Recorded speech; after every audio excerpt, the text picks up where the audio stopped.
Let's get ready to rumble! It is I, Has-Been 14 from Yemen, and I listened to the Halftime with the Half-Man radio show. It is my favorite segment of all time. It makes me want to buy a Raider jersey and trade for Odell Beckham Jr. I cannot wait for the start of the season. I love football, and I love the Half-Man.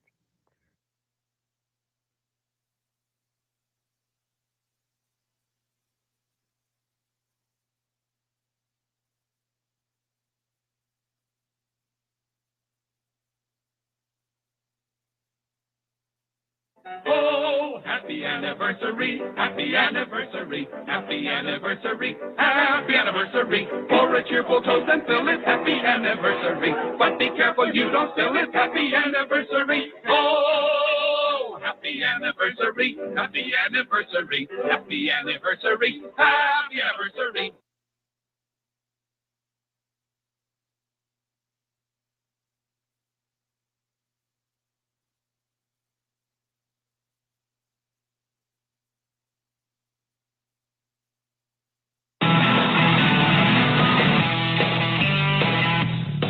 This episode and all episodes of the Hard Rocket Sports Show are sponsored by Joseph J. Giasio, the official realtor of the Hard Rocket Sports Show. Well, guys, let's say you're out there looking to buy or sell your home, or maybe it's time to get out of mom and dad's house and you are looking to rent your very, very first place. Well, this is all pretty scary stuff, and maybe you need some expert help. Well, say no more. Jeff and I suggest you reach out to one of the nicest people we know, someone who will listen to your needs and wants and help you in your quest. Well, that person is none other than Staten Island realtor Jay Giasio. Jay, a fixture in the Staten Island realtor community for many years, will know how to help you and make this often painful experience a lot easier. We are extremely happy to have Jay as one of our sponsors, and to find out more about Jay or to find ways to contact him, please go to josephgiasio.agentsquared.com. You can also stop by the Hard Rocket Sports page and find a link to Jay's website on our homepage.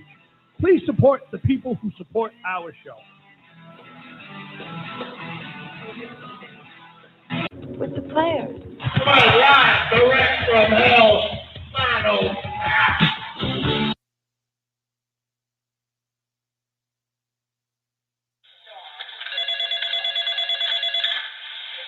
Paging Dr. Carmine. Paging Dr. Carmine. Please call extension 69-STAT. Dr. Carmine, call extension 69-STAT.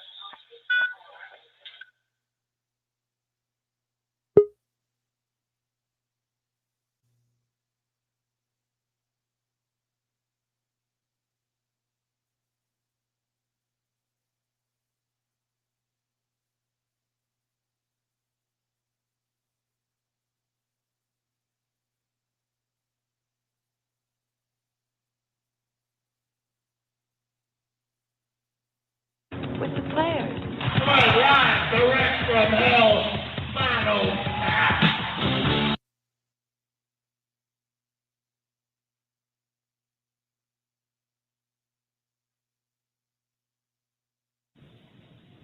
But hey, enough of my yakking. What do you say? Let's boogie.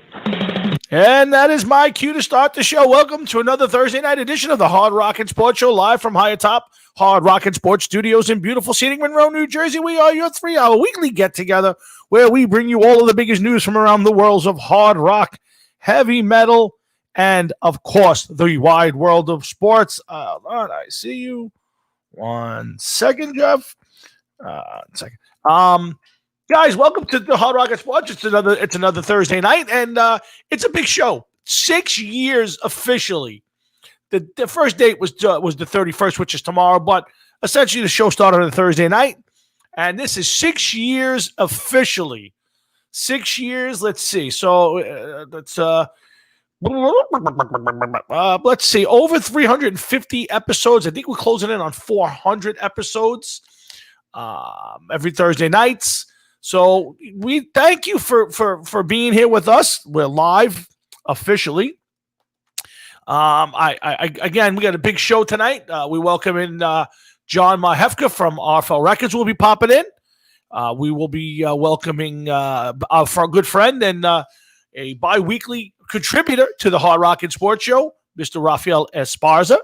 We'll pop in. We'll do our bi-weekly sports betting segment. Of course, Raphael is the head odds maker at mybookie.ag, so make sure you guys get out there and support. And if you're going to be betting, do it through a great site, great stuff. We got a lot to get to tonight. Let me run it down real quick, and then we're going to get Jeff on. But I'm not sure if I'm going to put Jeff on until he changes the name on the bottom of his picture. I refuse to put him up with that name. He's going to be defiant, and he's going to make me pick him up with that on there.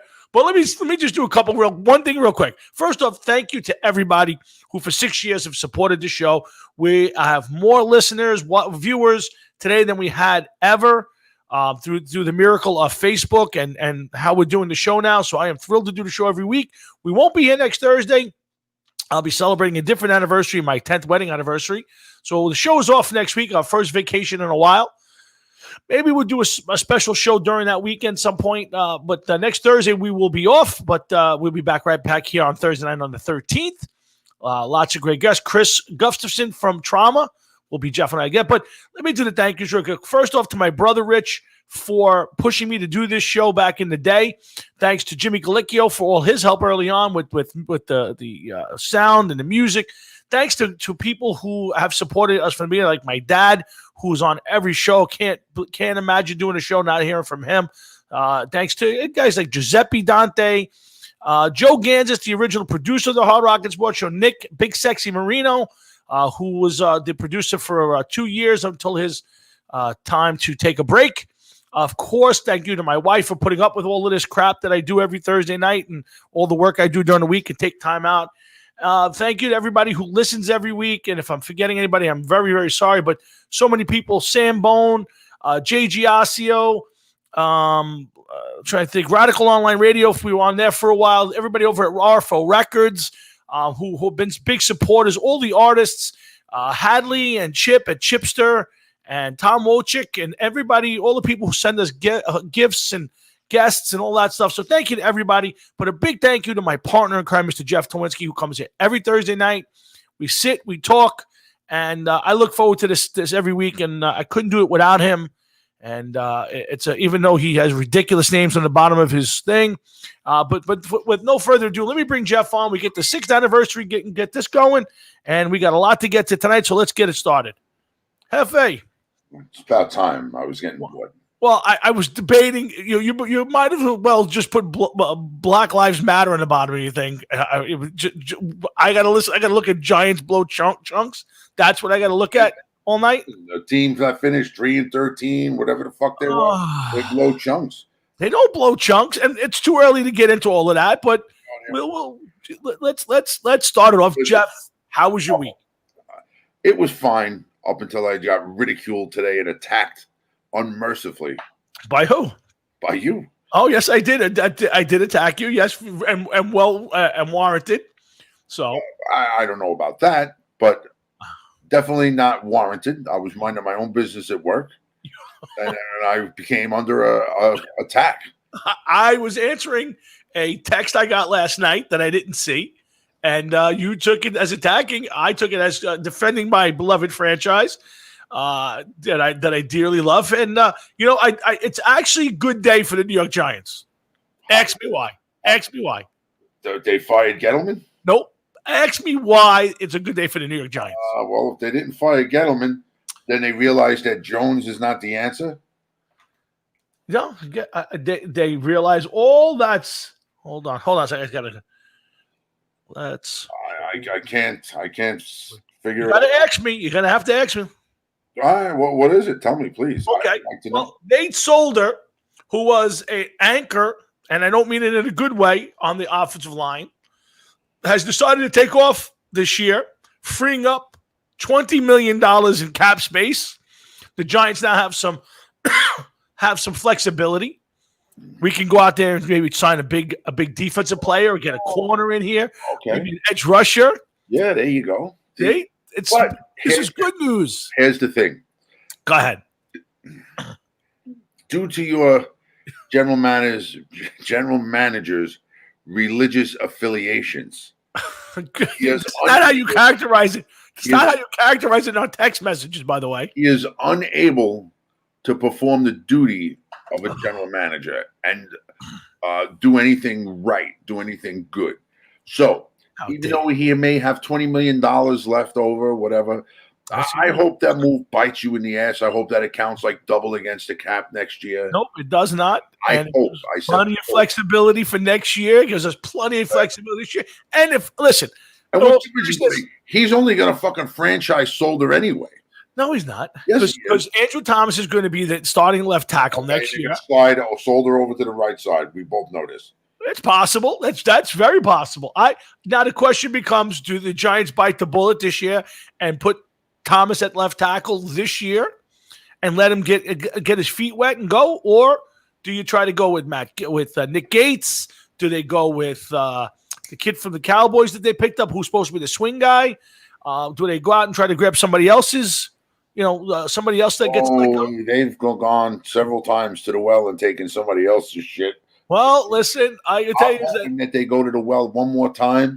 I am thrilled. I am thrilled that Nate Solder, and I like Solder. I think he's a good human being, but he has not lived up to his contract. It's not, not at all. Let's be honest. Less than solid. He's a fucking anchor. He's a fucking rock. Correct. I'm not disagreeing with it. So it couldn't have ended up better for me. That frees up nearly $20 million in cap space.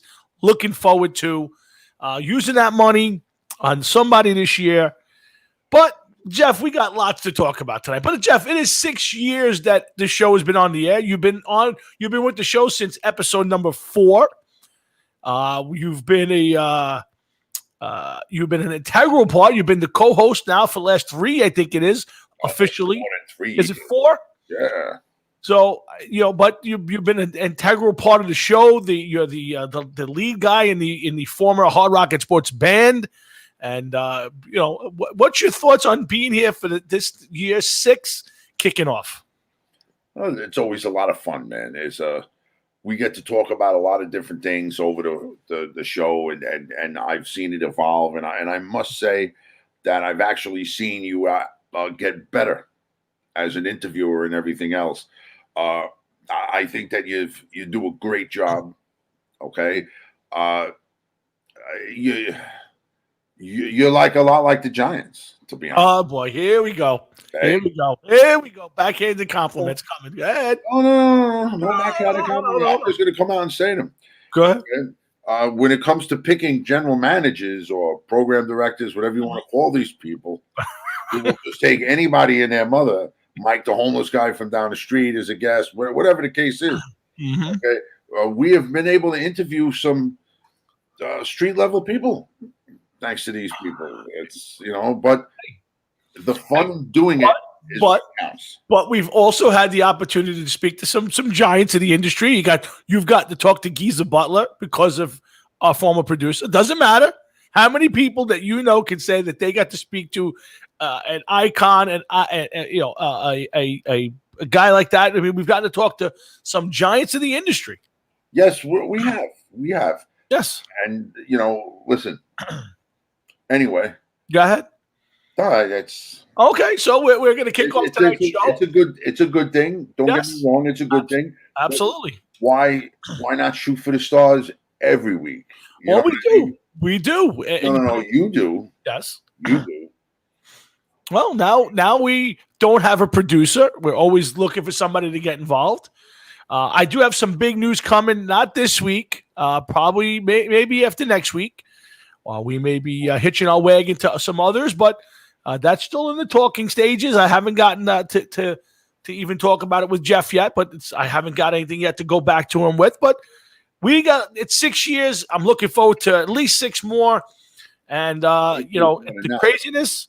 It would be great if this goes on until we retire and for a while we could get them on and we could do this. And who knows what platform there may be in in that time period. Who knows? Listen, I'm hoping at some point someday we'll be sitting to do this show every week in a studio together. To me, that would be, while this is great because it's the next step, to me, the next step would be the two of us in the same room doing this every week professionally, in the sense of having a real studio and having guests come in and doing this as a real radio show. But for now, I think StreamYard has given us a bigger platform, and where you can see us on our Facebook page. You can get us on our YouTube channel. Hopefully down there, if I can get it worked out, pretty soon it'll be on some other places like LinkedIn. Haven't worked out all those details yet, but we're here for now. For Thursday, we got a lot to get to. Again, John Marhefka will join us in about 15 minutes. Talk about some stuff over there. Let me ask you something. Sure. Because you're a pretty loyal person. I'm very loyal. You've always have been. Especially the way that I saw how loyal you could be when it came to attacking someone. Yes. Like a pack of wolves. Well. Okay. Okay. Suppose you were offered a position. Yep. Okay. To do this daily, but you had to rip the Giants apart. Oof. Well, I think I do a fair job of being objective on all my teams. What? Yes, I think I am fairly objective. Please. I'm fairly objective. When the microphone is on, that's the one thing I've always said is you got to be real. I don't want to be nasty to guests who I think actually suck or their stuff is not good. But when it comes to my teams, I've ripped the Giants on the air. Those are usually the worst ones because then you'll find things to talk about. So, and through research, I found out that you're a huge cricket fan, and I just happened to started getting into cricket last week. So let's talk about that. Well, think about it. You know, when we had Grady Four-Barrel, you were 3 seconds in, you were ready to bail, and Grady turned out to be one of our best guests and somebody we stayed close to for a long time. And I don't. Where is he now? I have not heard from Granny. I haven't seen anything online. I'm guessing on hiatus. I'm thinking that he got a job. It's possible. And has moved on. He may be at the burger joint at this point, shuffling burgers. I have no idea. Oh, maybe he's in the Port Authority, shuffling other kinds of meat. Well, yeah, I mean, listen, I opened the show tonight with a couple of vintage stuff. I played. Let me see if I can play it now for you. I don't know if you didn't get to hear it. So let's play one of my favorite all-time bits, I'll call it. See if you remember this one. It is I, has been 14 from Yemen, and I listened to the halftime with the half-man radio show. It is my favorite segment of all time. It makes me want to buy a Raider jersey and trade for Odell Beckham Jr. I cannot wait for the start of the season. I love football, and I love the half man. Wow. One of my favorite bits of all time. The half man had a fan club. Yes, the half man did have a fan club at one point. They're from Yemen, no less. But how is the half man? The half man was in Lake George for 2 weeks. That's the only thing I found. I saw some of the pictures, and I must say that Mrs. Half Man. But I know the half man is couch surfing at this point in his life. So to be fair, I don't have any contact with him. So I don't know where the half man has been. So I believe he doesn't own a computer at this point. A solid internet connection, huh? I don't think he has a solid couch to sleep on every night. So I do not know what's going on with the half man, but hopefully he'll return soon.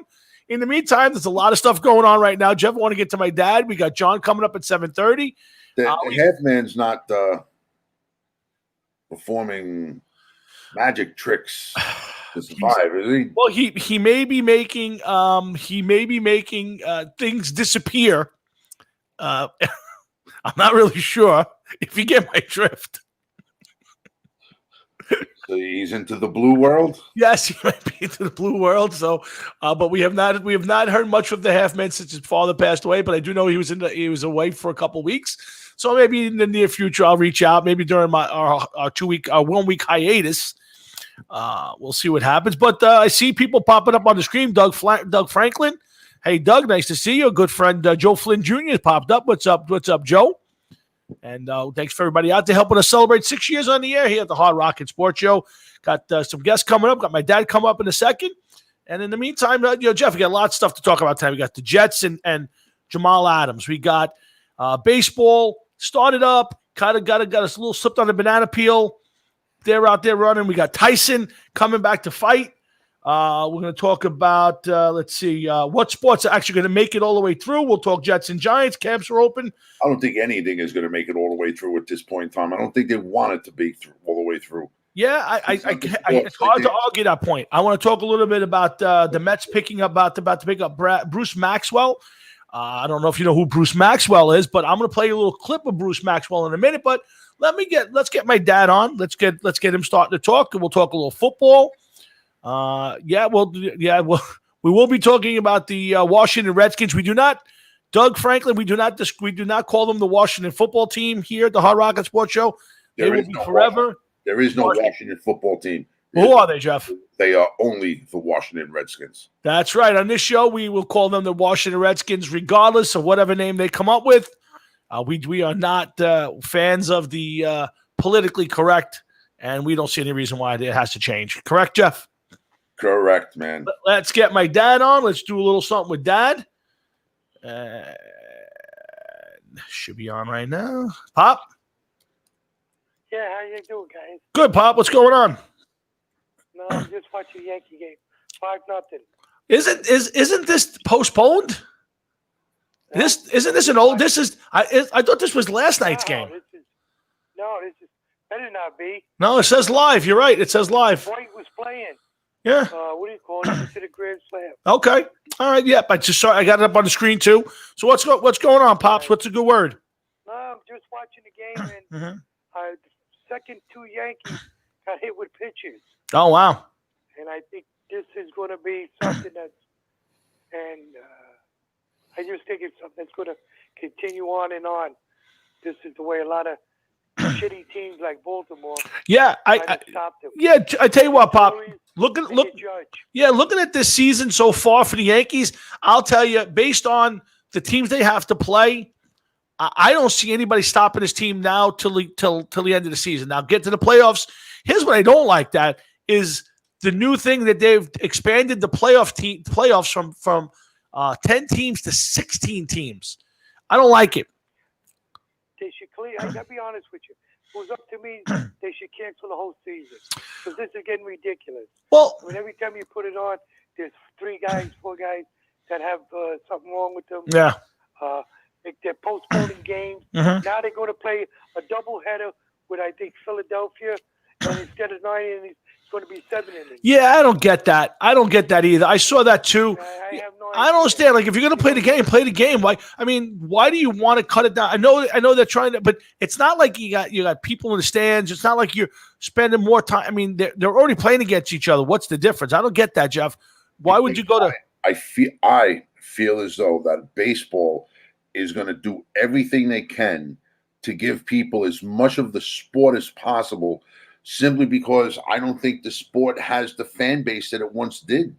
And now with this couldn't have happened at a worse time, where I don't think that they have the appeal. I shouldn't say the fan base. I don't think they have the appeal to get new fans in on the sport. So I think now they're going to try all of this crazy ass shit just so that they can try to squeeze as many games in, get as many people involved with it as possible. Because what else could it possibly be? You know what I mean? Like, you're right. If you're going to bring 75 people or whatever, how many people are on these teams, right? 2 teams together in the same spot.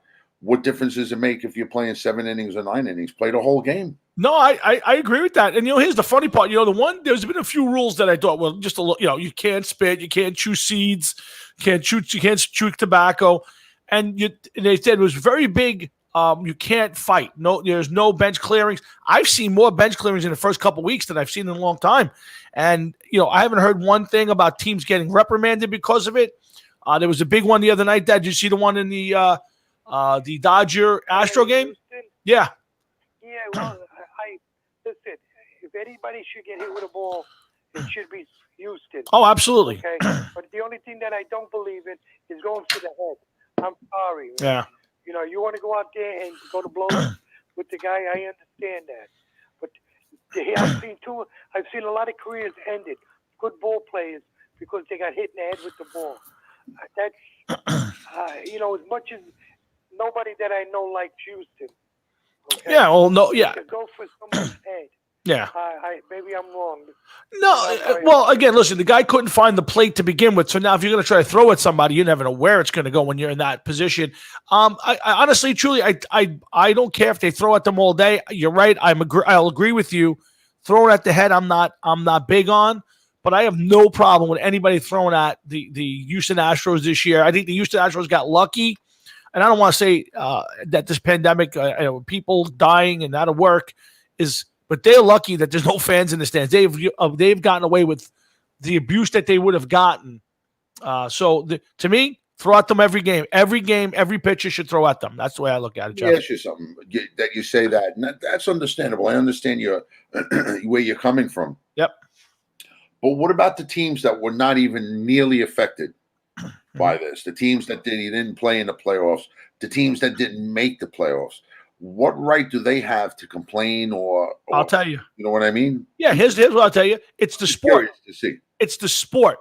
It's what you did. It's what they did to the sport. They demeaned the World Series. They demeaned the action, the game by cheating and not cheating in the sense. Listen, baseball's a game built on cheating. Let's play it where it is.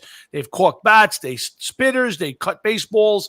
There's hundreds of ways that they probably cheated in baseball, but electronic cheating has been outlawed, and what they did to win possibly 2 World Series is a disgrace. And I think that's the thing and it's very surprising to me that the players around the league have been very vocal on their disgust with that team. And I think it's because it sours it, Jeff. Now, every time somebody wins a World Series, it's going to say, oh, did they cheat? What did they do to win the World? It demeans the game. Listen, although I understand everything that you're saying, I hear you.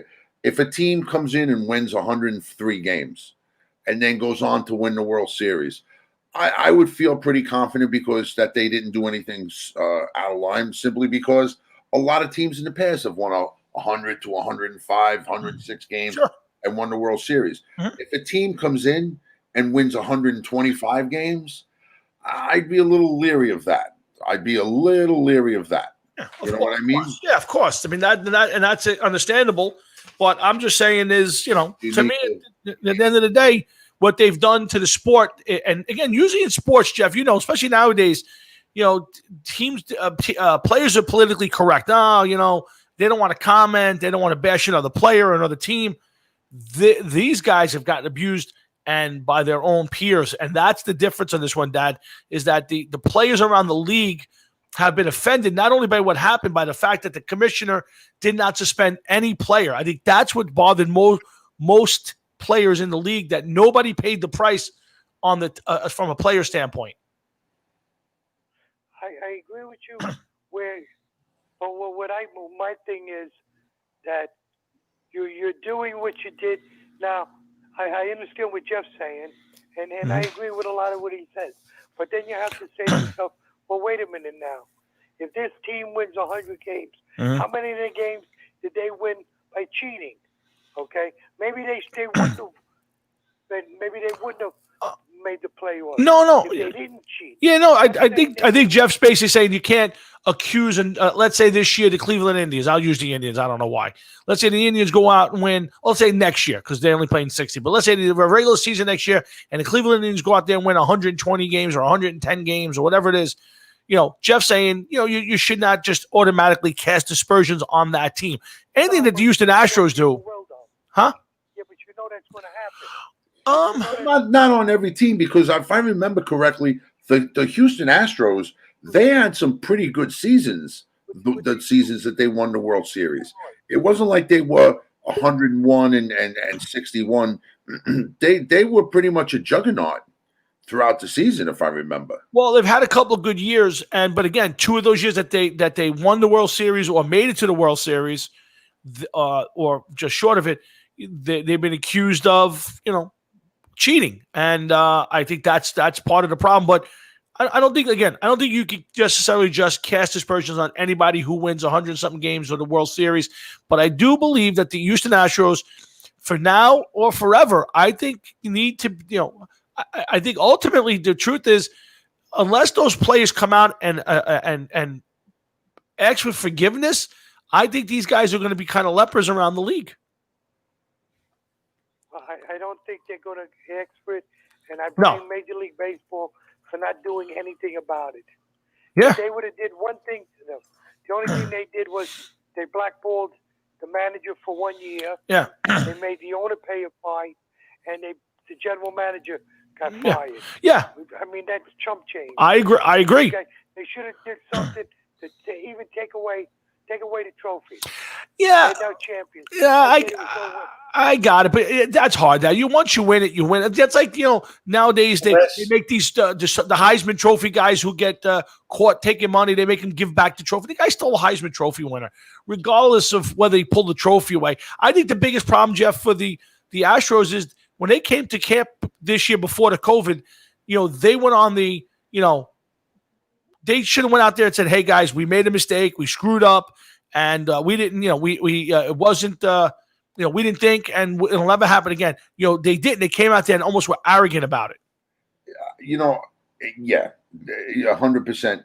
But at this point in time, Tom, once again, I have to stand firm with what I say that, baseball, I think they're looking to go past certain things to preserve the fan base that they have. It's one thing that these guys got caught and what could you really do? Like you said, they already won the World Series. You don't know how much of that cheating affected their winning of the World Series and the titles. But you really just can't take it away and erase it after it happened. But it happened with the 1919 White Sox. True. Very true.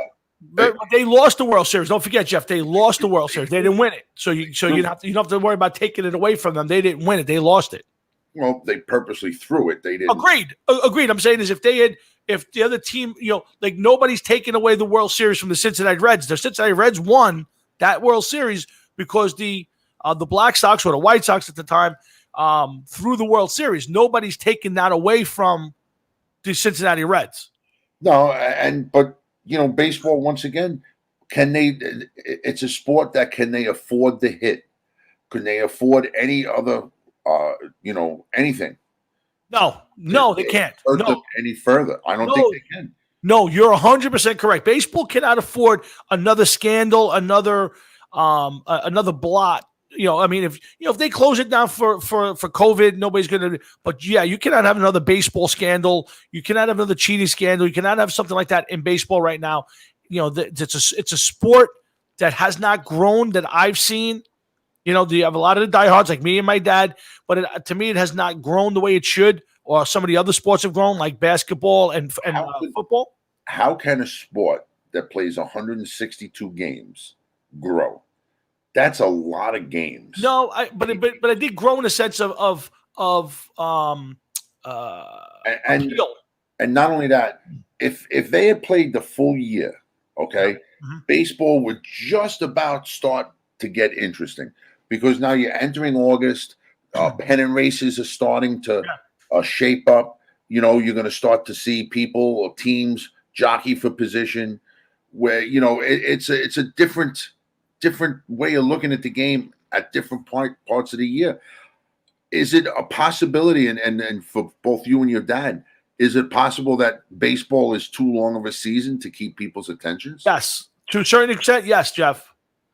Dad, what do you think? I think that when you were growing up, you didn't have the distractions. You didn't have the internet, TV. The other sports weren't as big, and everybody lived and died with the baseball season. I think now, over 162 games, people kind of lose interest during the year, or the casual fan does. Don't you think that?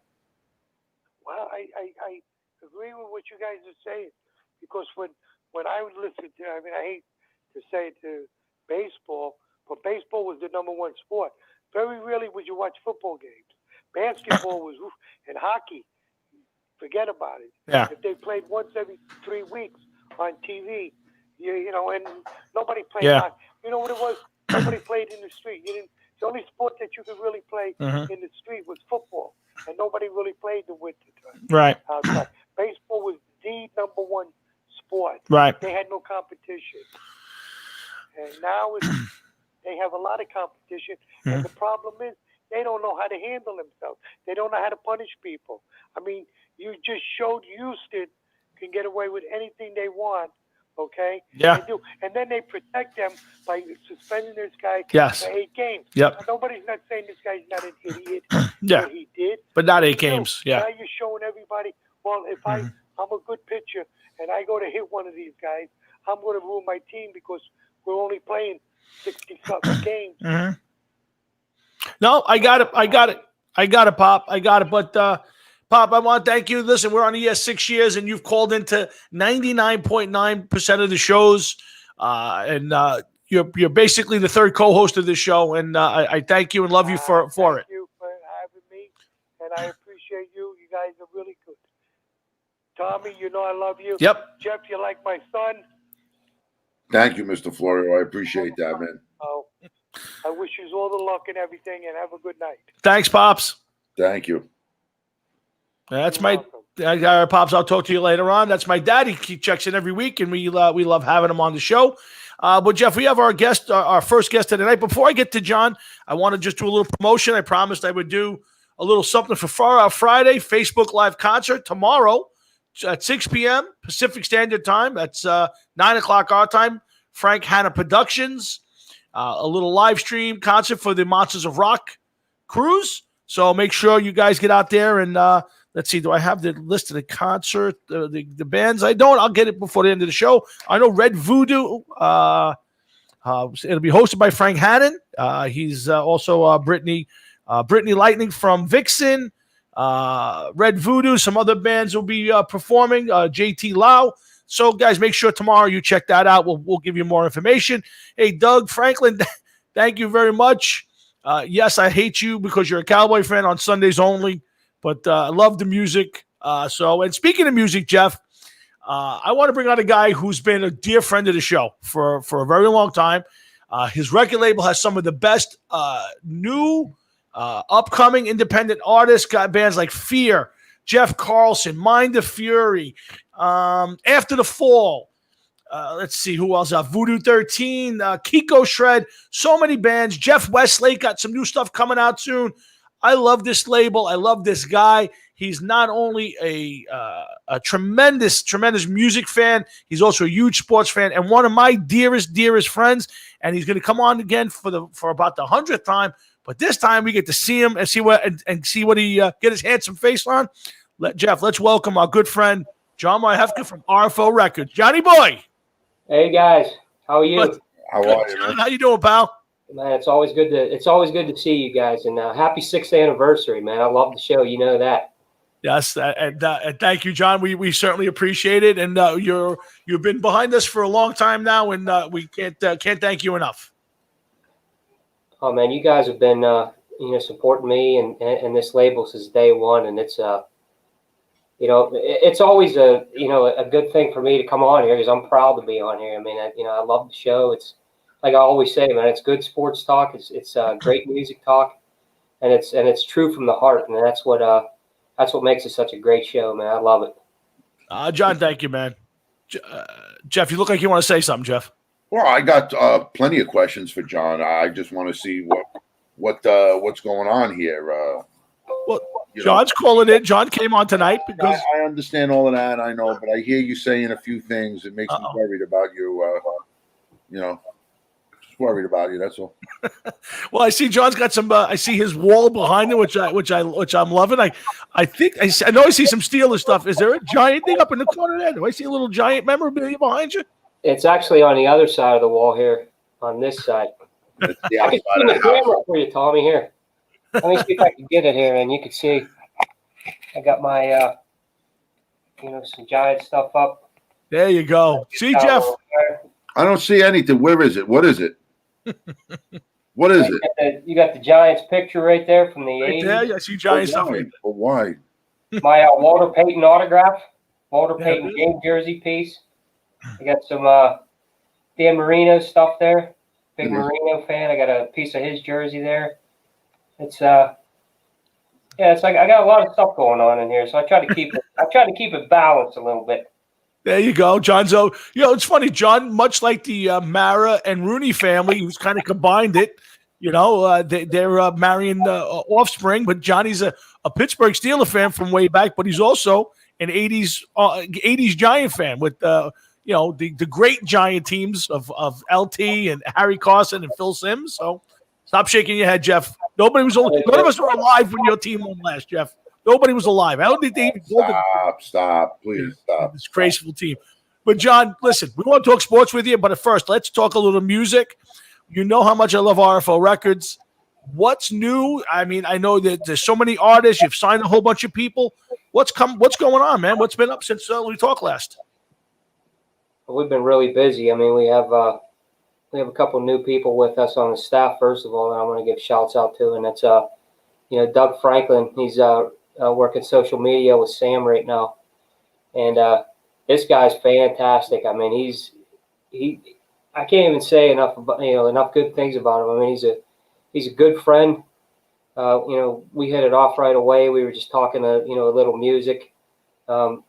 He heads up Jeff Carlson's JCB Army now on Facebook, and it's really been taking off. So, we got to talking for a while, and Doug was doing so well with that. I said, hey, we need some help on the social media end. So, we hooked up, and now Doug's out there, working for RFL right now, and he's doing a fantastic job. And the other shout out I want to give is to Lior Stein, who's out of Israel, who is our publicist now. Lior's been doing some good things. He handles the press releases and things like that right now, the PR. So the team just, it just keeps getting better every day, and I love these guys. I mean, they're doing a fantastic job. Could I, real quick, John, the website looks really nice. It's a nice representation of the bands, and I wish you a lot of luck with it. But with the pandemic, how is the pandemic helping or hindering a lot of these bands and finding new bands? I mean, nobody's getting to play. So, like, what are you doing to find new talent, and what are you doing to help the talent that you have at this point in time? It has to be difficult. It is. The live business is, I mean, basically, just shot right now. But it's kind of like we look at it as an opportunity, to do more, research and thinking outside the box. The live stream and the streaming thing is really big now. Pushing the videos and the things that the guys have. That's another thing we've been really looking at.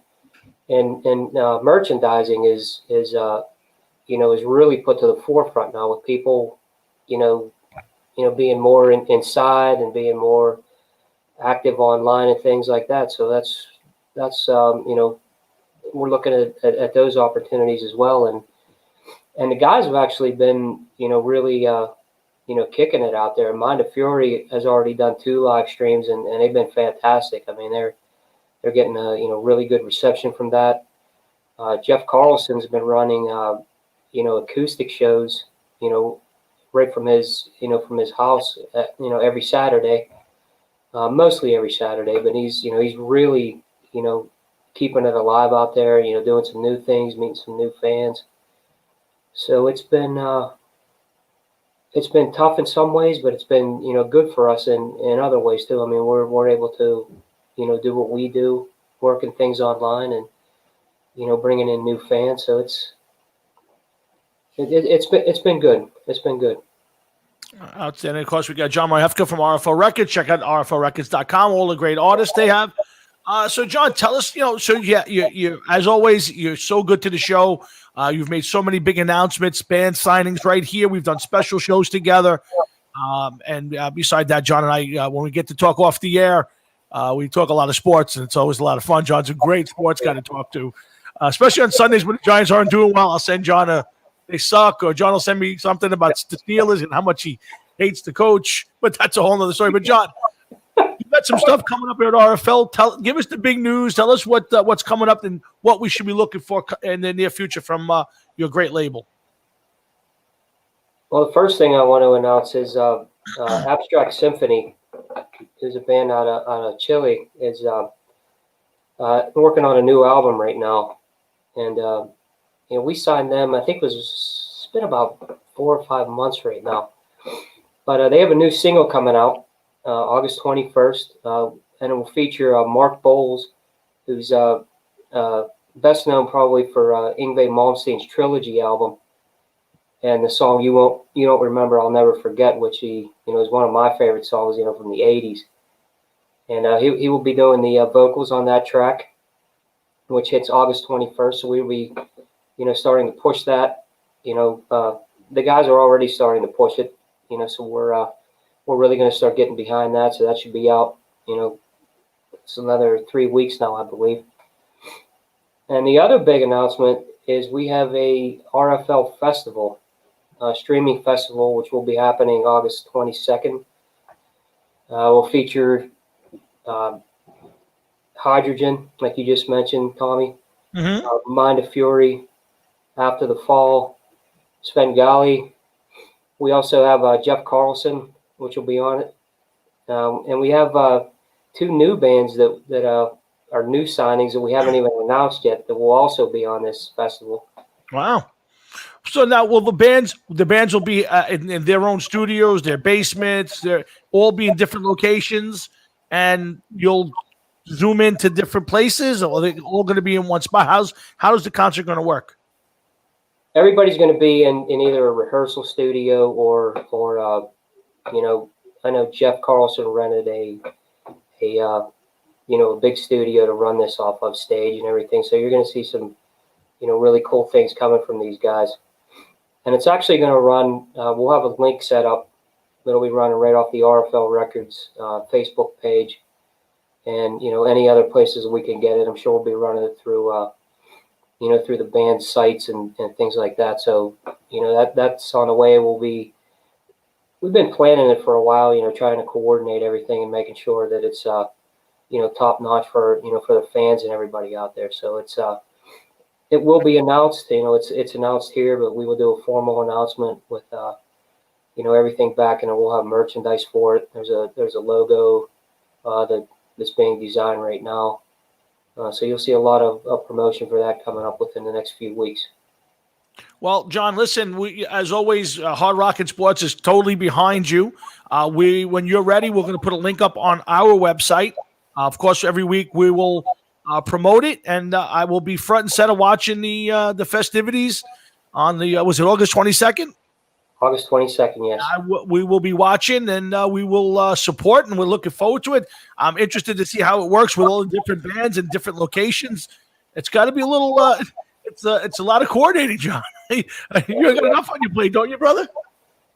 Sometimes too much, Tommy.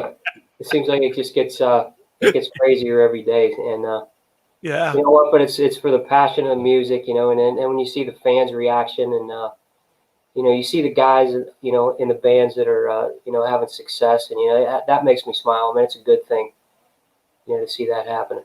Yeah, Jeff. One thing I love about John is his passion for not only for sports, but especially for the music, and finding these bands and supporting them, and it's an amazing thing talking to John about music and watching his posts of some of the bands that he supports. He's right there with us, Jeff.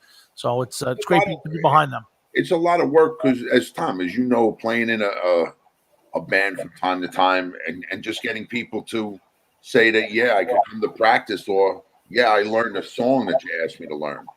And that's dealing with one band. You're dealing with how many different bands, trying to help these guys, promote these guys, and keep them professional. Like our idea, mine and Tommy's idea of being in a professional band or being professional in a band is you were told to learn this song 3 weeks ago, and we finally got it down. You know what I mean? You're dealing with bands that are taking it to the next level and trying to, be signed, make it big and everything else. It's got to be a tremendous amount of work. Something that I would just turn around and say, like, I just can't be bothered with because it's just too much work. If you knew half the behind the scenes hassles that this guy gets. Yeah, exactly. The prima donnas. I spent a lot of time talking to John the last few years about it. And if you knew half of the battles that this guy I has, can only imagine. I can only imagine. That's why I don't know why sometimes he has a folded up tent and just yeah. walked away from it. It is crazy, guys. I mean, it's something different every day. I mean, for three good things that happen, you have 4 or 5 things that you have to, put fires out and guys doing, kind of like freelancing, so it's tough to, to corral everything. But, it's also, I want to see the guys out there, being ambitious. They work hard, and they're here because, we have faith in them. We believe in them. I mean, they're great musicians. They love what they do. And, in the end, it's really about, great music, and it's about our fans. And that's what, that's what really keeps me, motivated, even through the hard times, and like Tommy said, I mean, we've gone through some things already, it's just part of the growing experience and the growth of the organization and just trying to, do the best that we can. Well, yeah, you're trying to help bands get yourself established to help more bands, get these bands to be bigger, getting yourself to be bigger so you can take bands to the next level. It's a lot of work. I give you a lot of credit for it. I really do. Really do. Thanks, Jeff. Yeah, it's I appreciate that. Thank you. I mean, it's Yeah, as Doug is saying on our comments page, thanks, Doug. It's 24/7, and it's 20. Probably 23 hours of the 7 in days a week. It's probably more aggravation than get that 1 hour of sunshine that you get when a band puts out new music, or you get some people who order stuff. So I give you credit, John, all the time, and I say, John's right in my wheelhouse. His passion for music and sports is amazing, and I support RFL Records. Hard Rock and Sports has and will continue. And anything we can do to help is what we're here for. We're going to continue. Like I said, we'll have a link to the thing, and we'll keep promoting. Of course, any of the bands that want to come on before, tell Jeff Westlake, by the way, he's disappeared from the Hard Rock and Sports Show. Just remind Jeff, we used to be friends. Jeff's working on a new hydrogen album. Yes, I see the posts. He's busy. I see his post. But so John, so you got that. I know Jeff's working on new stuff. You got some new band signings. What's give us a hint on what the bigger stuff that's coming down the line. What are you working on? Some new stuff? There's a new bands coming up. Is there new platforms? What are you working on? Well, right now, the 2 of the new signings. Well, we have 3 new signings. One is from the Philadelphia area. You guys will see that one tomorrow. And these guys, the one tomorrow, we how we try to, be a diverse label. We try to get ourselves, into the, different genres of hard rock and metal. And these guys are more like the, the vintage, the classic, early 80s, band. They have the, that style. The production is set that way. They have a tremendous following and very professional. I mean, we're really excited to have these guys on. I'm excited to be able to announce that tomorrow. Oh. And the other 2 are our first bands that are out of Europe. Nice.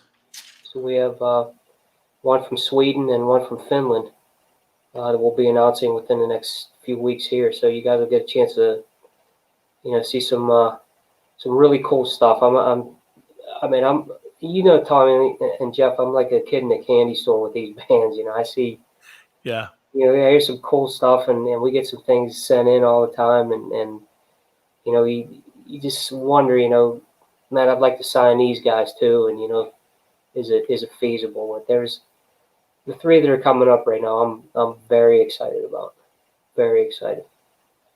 Yeah, and we're excited too for you, John. And I want everybody to go to rflrecords.com, check them out, Facebook. John, you guys, what are the platforms you guys on that people can go and get some information on RFL and the artists and all the great stuff you're doing? You could really go to any of the band's websites. Just get on the RFL Records .com page, and you'll get to see all the bands. And all their information is on there for you to get there. You can check us out on Facebook, facebook.com, RFL Records Rocks. I mean, we're everywhere, Instagram, Twitter. And Doug and Sam will make sure that you guys see that out there in the socials. And, I invite you all to, all the fans out there to, hit us up. I mean, we like hearing from you. We like to see, what you think and any, anything that you want to see, anything that you want to talk about. I mean, we're here for you. I mean, we're here for, for you, your entertainment. We want you to be happy. We want to, we want you to be interacted, with us and with the bands. And that's really, the best thing for me to say right there for anybody who wants to check us out. Absolutely. And guys, make sure you check out rflrecords.com. August 22nd, big live stream concert. Jeff Westlake will be out of the basement. He'll be cranking it up, and Jeff Carlson and a bunch of bands and a couple of new bands John's promising now are going to be involved. So I'm glad John's going out on a limb and doing this, and I'm sure he's spending many hours on his off time setting this all up, and we're looking forward to it, and we'll be watching and we'll be supporting it, John, so we're going to be there. But I can't let you go without talking a little bit of sports with you. Right. I'm ready. Right. I'm ready, Tom. Here we go, Jeff. Right, Jeff. First, we're going to go right to Pittsburgh because that's your team. Big Ben, missed a lot of time last year. Can he come back in having really no off season? Can he come back and make a difference this year? And can that team overtake the Ravens this year, John? Well, my personal feeling is, I mean, Ben's, just looking at his past, I mean, this guy, comes back from injury and he just continues to light it up. And I think this year, I think that the key to it is going to be establishing a running game, which they didn't do last year. It seemed like there was a lot of games that they could have put it away. And, that's kind of been one of the frustrating things, at least to me, in these last few years is not being able to put teams away, early and having to come back in the end, to clean up. But, I'd like to see the running game established, and I think the defense is fantastic. I mean, they continue to grow. Minka Fitzpatrick as a safety, that was a huge addition. And, T.J. Watt's, a beast on the outside. So I'm going to say that they're going to take Baltimore over this year. I see a letdown in Jackson on that team. I think, defenses are going to start to see what this guy does, and start to key on him.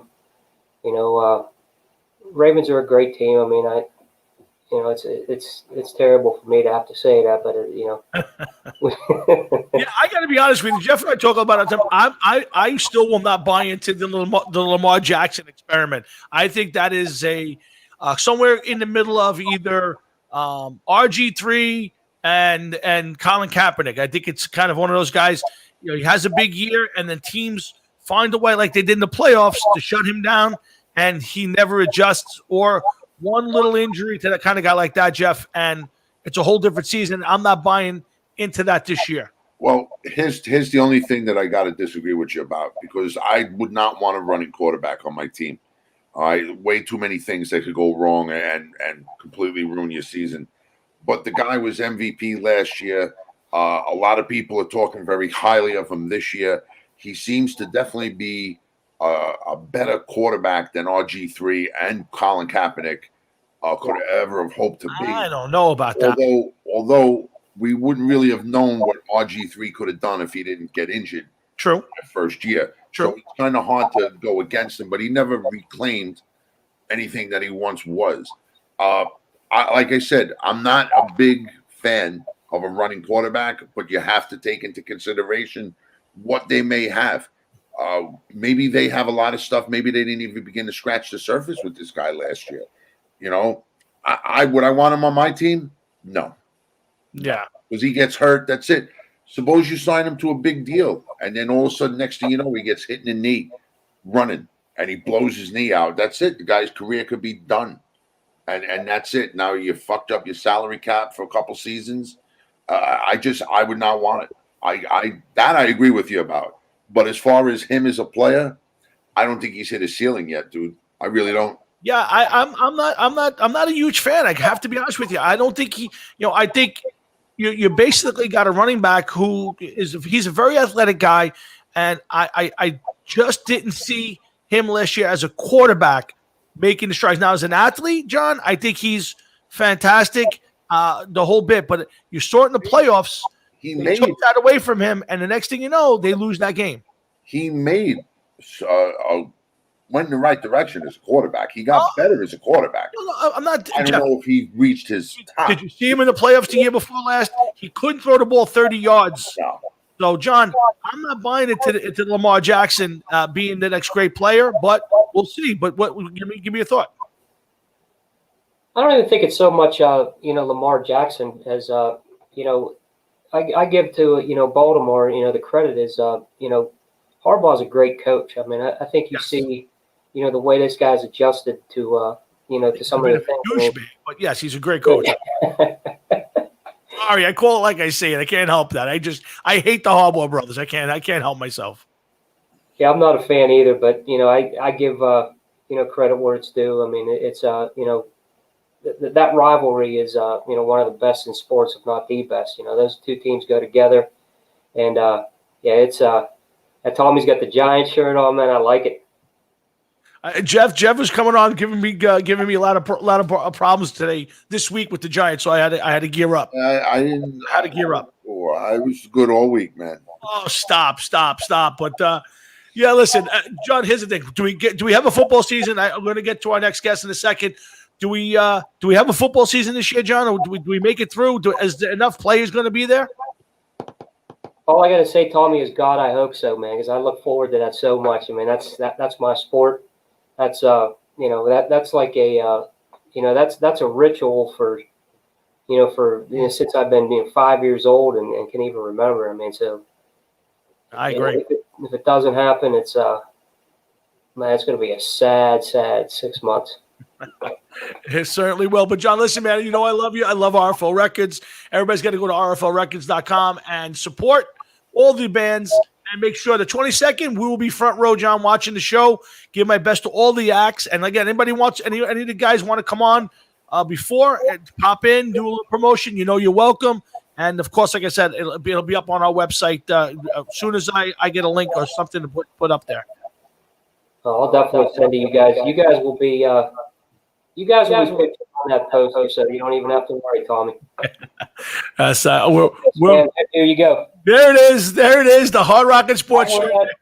I wear that shirt regularly, man. I love it. I love supporting you guys, and like I said, this is my favorite radio show. I mean, just to talk sports and music, and you guys support it since day one. So, I love you. I love you guys, honestly.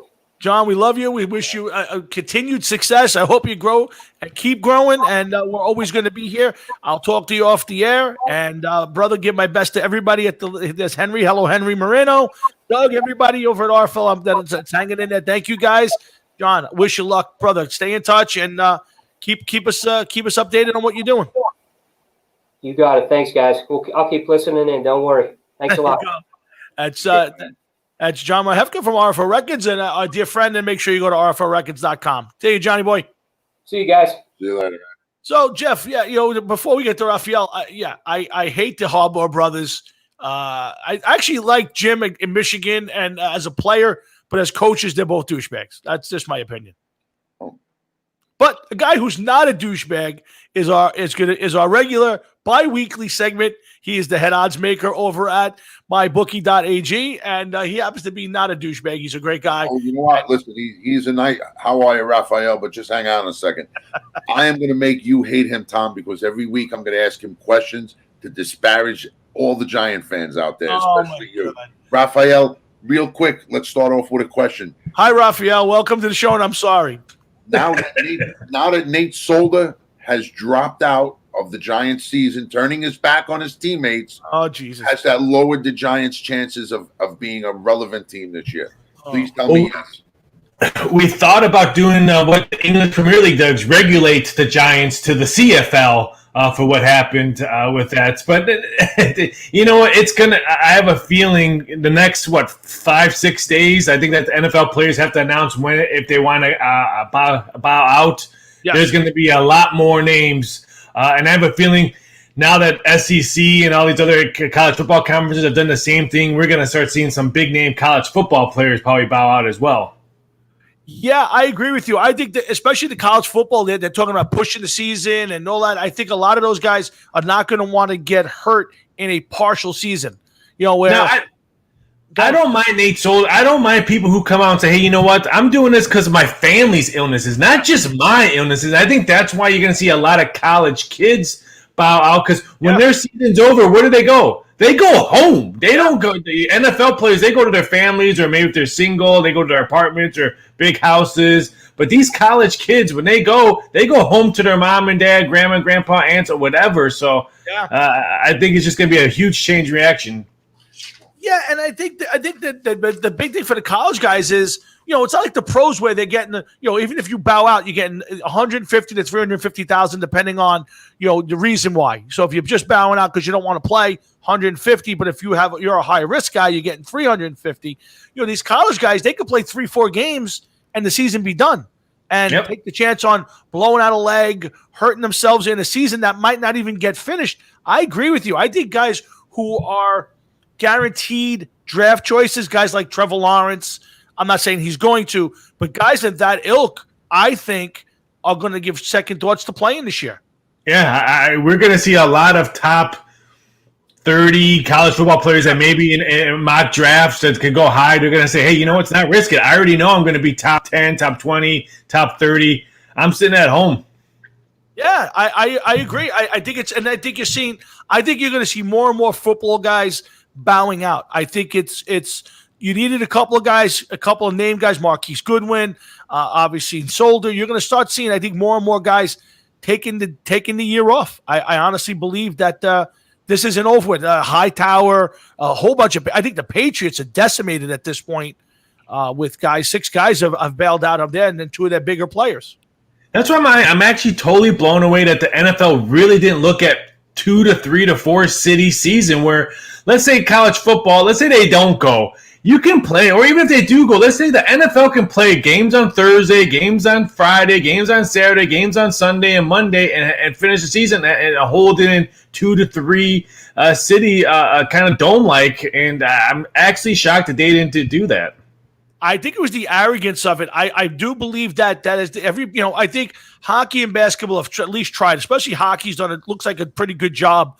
I think you're right. I think football kind of lost sight of the fact that there's so much traveling. There's so many different players and personnel involved in getting a football game on just from a 53-man roster and everything goes with it, that they probably needed to sequester these players and play it in areas where they could keep these guys under wraps. I think that was probably the things that was missed. It wasn't overlooked, Tom.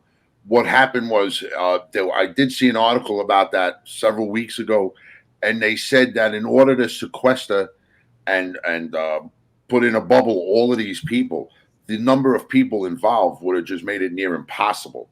You know, you're not talking like baseball teams and some of the other teams where there's maybe 30, 40 people tops. You know, you're thinking a football team, how many people between coaching staff and players are on a team, and now do 32 teams. The amount of people would have been phenomenal to keep them all under wraps like that. It would have been difficult. That's why I think the NFL is going to have a worse Miami Marlin situation. Yes, I agree. I think that there's going to be a spot fairly quickly in the season where you're going to have severe outbreaks on many teams. Again, baseball's 30 guys, some coaches. You're talking about 53 men. I mean, and listen, going to camp, you're going in there with, I don't think going in full 90 this year, but you're talking 70 to 90 guys, plus coaches, plus, nutrition staff. You're talking over 100 and some people per team. You're talking about 3,000-4,000 people trying to keep them all from infecting everybody else. One team, if there's 100 people between coaches and players and staff per team, think of how many more people are actually being exposed. Oh, that they're all exposed to. They go home to their families. their families work and school and everything else, it would be a phenomenal amount of people that all of these people would be coming into contact with. All it takes is one to be sick, one person to get exposed to somebody. I'm surprised they're actually having the season at all, to tell you the truth. No, I'm not surprised. Are you, Raphael? I think they got it. No, it's too much money. Too much money involved in the NFL. Yeah, it is. Baseball has issues already. And what are they in? Not even in their second week or third week or whatever it is. And they already having issues. Yeah. The NFL is going to be worse. I don't disagree with that, but let's get into some sports betting. You just mentioned, Jeff, the Major League Baseball kicked off. Raphael, let me ask you. I mean, was there a lot of money going into baseball? I mean, was opening weekend as a big hit as far as betting goes? Opening weekend was huge. I mean, that Yankees national game was probably one of the biggest baseball games I've seen in a very, very long time. And I'm not just saying because it was a matchup. I think if the Marlins were playing the Tampa Bay Rays on ESPN on opening day, I think the betting amount would have probably been the same. It was just baseball on TV. Let's bet it. Every prop bet, everything we on it. And I've seen that through every sport that's so far playing. I've seen crazy amount of money coming in a WNBA, MLS, anything that's on TV or anything that people can stream it and watch it, they're going to bet on it. So it's just crazy how much action came in over the baseball weekend. I got a question on long range bets though. So, I know there's probably a lot of money on each individual games. Are people putting in with the risk of the season not being able to finish? Are there a lot of long bets? Are people betting on World Series winners, Super Bowl winners? No, we've seen a significant amount of no action on futures because of that. Like, if you have the Miami Marlins total season wins that we had up, we're trying to figure out what we're going to do. Are we going to avoid all tickets now? Because they're not going to play no 60 games. What are we going to do with the Phillies total season wins or the Phillies to win the NL East? Because let's face it, these division winners in baseball are going to go by winning percentage because some teams are not going to play 60 games. So I think what happened in baseball, what happened in Miami is going to affect future betting in the NFL, college football, next year's NBA, next year's NHL, because we just don't know what's going to happen because of COVID. Now, hopefully we'll have some kind of, I don't want to say cure or some kind of something going on after the election, because I still think after the election, magically the cases are going to go down. I agree with you. I said that to Jeff last week. I think the cure for COVID is November 4th because I think as soon as the election's over, you're going to see a dramatic drop in this stuff because it seems. I'm not the biggest conspiracy theories, but I watch so much sports on other countries, and I'm watching KBO baseball that have fans in the stands. I'm watching rugby in Australia that has 1,000 people fans in the stands. I'm seeing their numbers because I do some tracing here for COVID for the states. They asked me to do some tracing, see some numbers that I could see, and I see our cases going up, and then I see their cases in the world, and they're going down. But they don't have an election this year. Yes. And it was horrible. They found some guy, he had a motorcycle accident due to COVID. They're blaming COVID on everybody. Now that is true. I have seen cases here that they have done that, and it's fun. It's not funny. My wife lost her grandparents not because of COVID. Grandfather 101, grandmother 98. Just old age, but they want to know, did they have COVID? Should we test them? Like, no. Why? They're 101. No. Leave them alone. Yes, thank you. Even if they had COVID, what is the point of bothering those people for that? Exactly, 100%. So I tell people there is some probably missed numbers, maybe thousands in here, but it's still here. I mean, I see that people, the numbers are all messed up. Yeah, the numbers probably are a little bit juiced up. But it's still here. People are still sick. People are still dying. People are still in the hospital. Yeah. Listen, I don't want to take too much time on that, but let me say one thing, please. Worldwide, 17.4 million people have had or have the coronavirus to date. Okay? 675,532 have died from it. Okay? Out of that 17 million.4. 675,000 have died. That's really, when you think about it, any death is bad, but that's not a bad number. It's not like there's 4 million people dead out of the 17 million. I think. But I'll tell you this: what I've heard from the medical and, like I said, stuff that I'm doing here for tracing all that. This disease was never about deaths. It was always about hospitalization. It was always about, can the hospitals, doctors' offices see everybody, not just cure, just see everybody. Everyone thinks, the death. That this disease was never from the get-go about deaths. Yeah. It was, because the hospital, then there was enough hospital beds, ventilators, and all of that. And I think that's well past. Again, it's hanging on, and I agree. If this wasn't an election year, I think it would almost be in the rearview mirror right now. They also said that next thing. Once it got fucking warmer out, it was going to help eradicate the disease. They didn't know. The last 6 days have been close to 100 degrees in our area. I think when Mike Tyson beats the death out of Roy Jones, they're going to say Roy Jones died of COVID. Well, you know what? The great segue, because that's what's up on my screen that I was going to talk about. And to me, it's the biggest news in the world. It's got to be huge in the betting. Tyson coming back and fighting. I'm sure it's has to a little bit about money. But tell us, is there a lot of money flowing on this? Is a lot of interest in this one?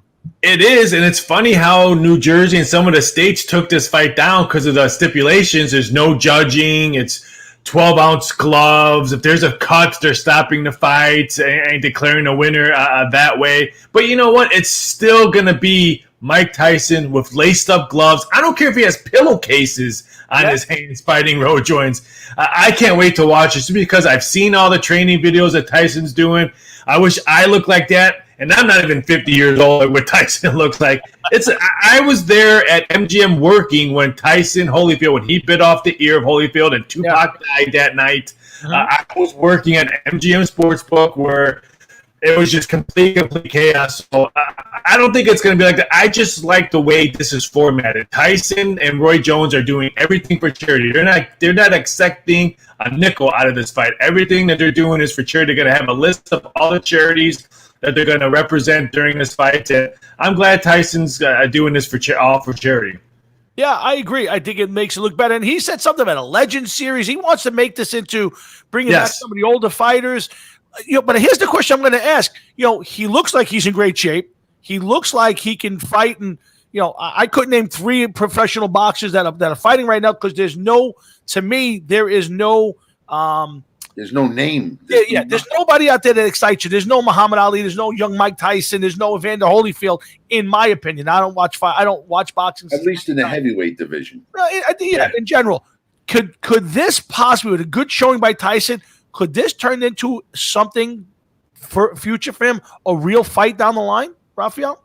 I don't think so. I think this fight's probably going to, what I'm hearing, they're probably going to try to pump up the Deontay Wilder-Tyson Fury trilogy fight that's going to be at Raider Stadium in December. And they're hoping, knock on wood, it's going to be the first live sporting event that people can go in there on December. I think it was December 19th. I could be wrong a couple of days on that. I think they're going to be promoting that. Try to get more, because it's a trilogy. Anytime you have any kind of a trilogy, UFC, boxing, sports, in general, a trilogy is always something. But I can see a legend series where old fighters fight for charity or stuff if they still have it in the ring. I can see that doing that, and that would get huge TV ratings. I'm sorry, this event, Roy Jones versus Tyson, it's going to get huge TV ratings.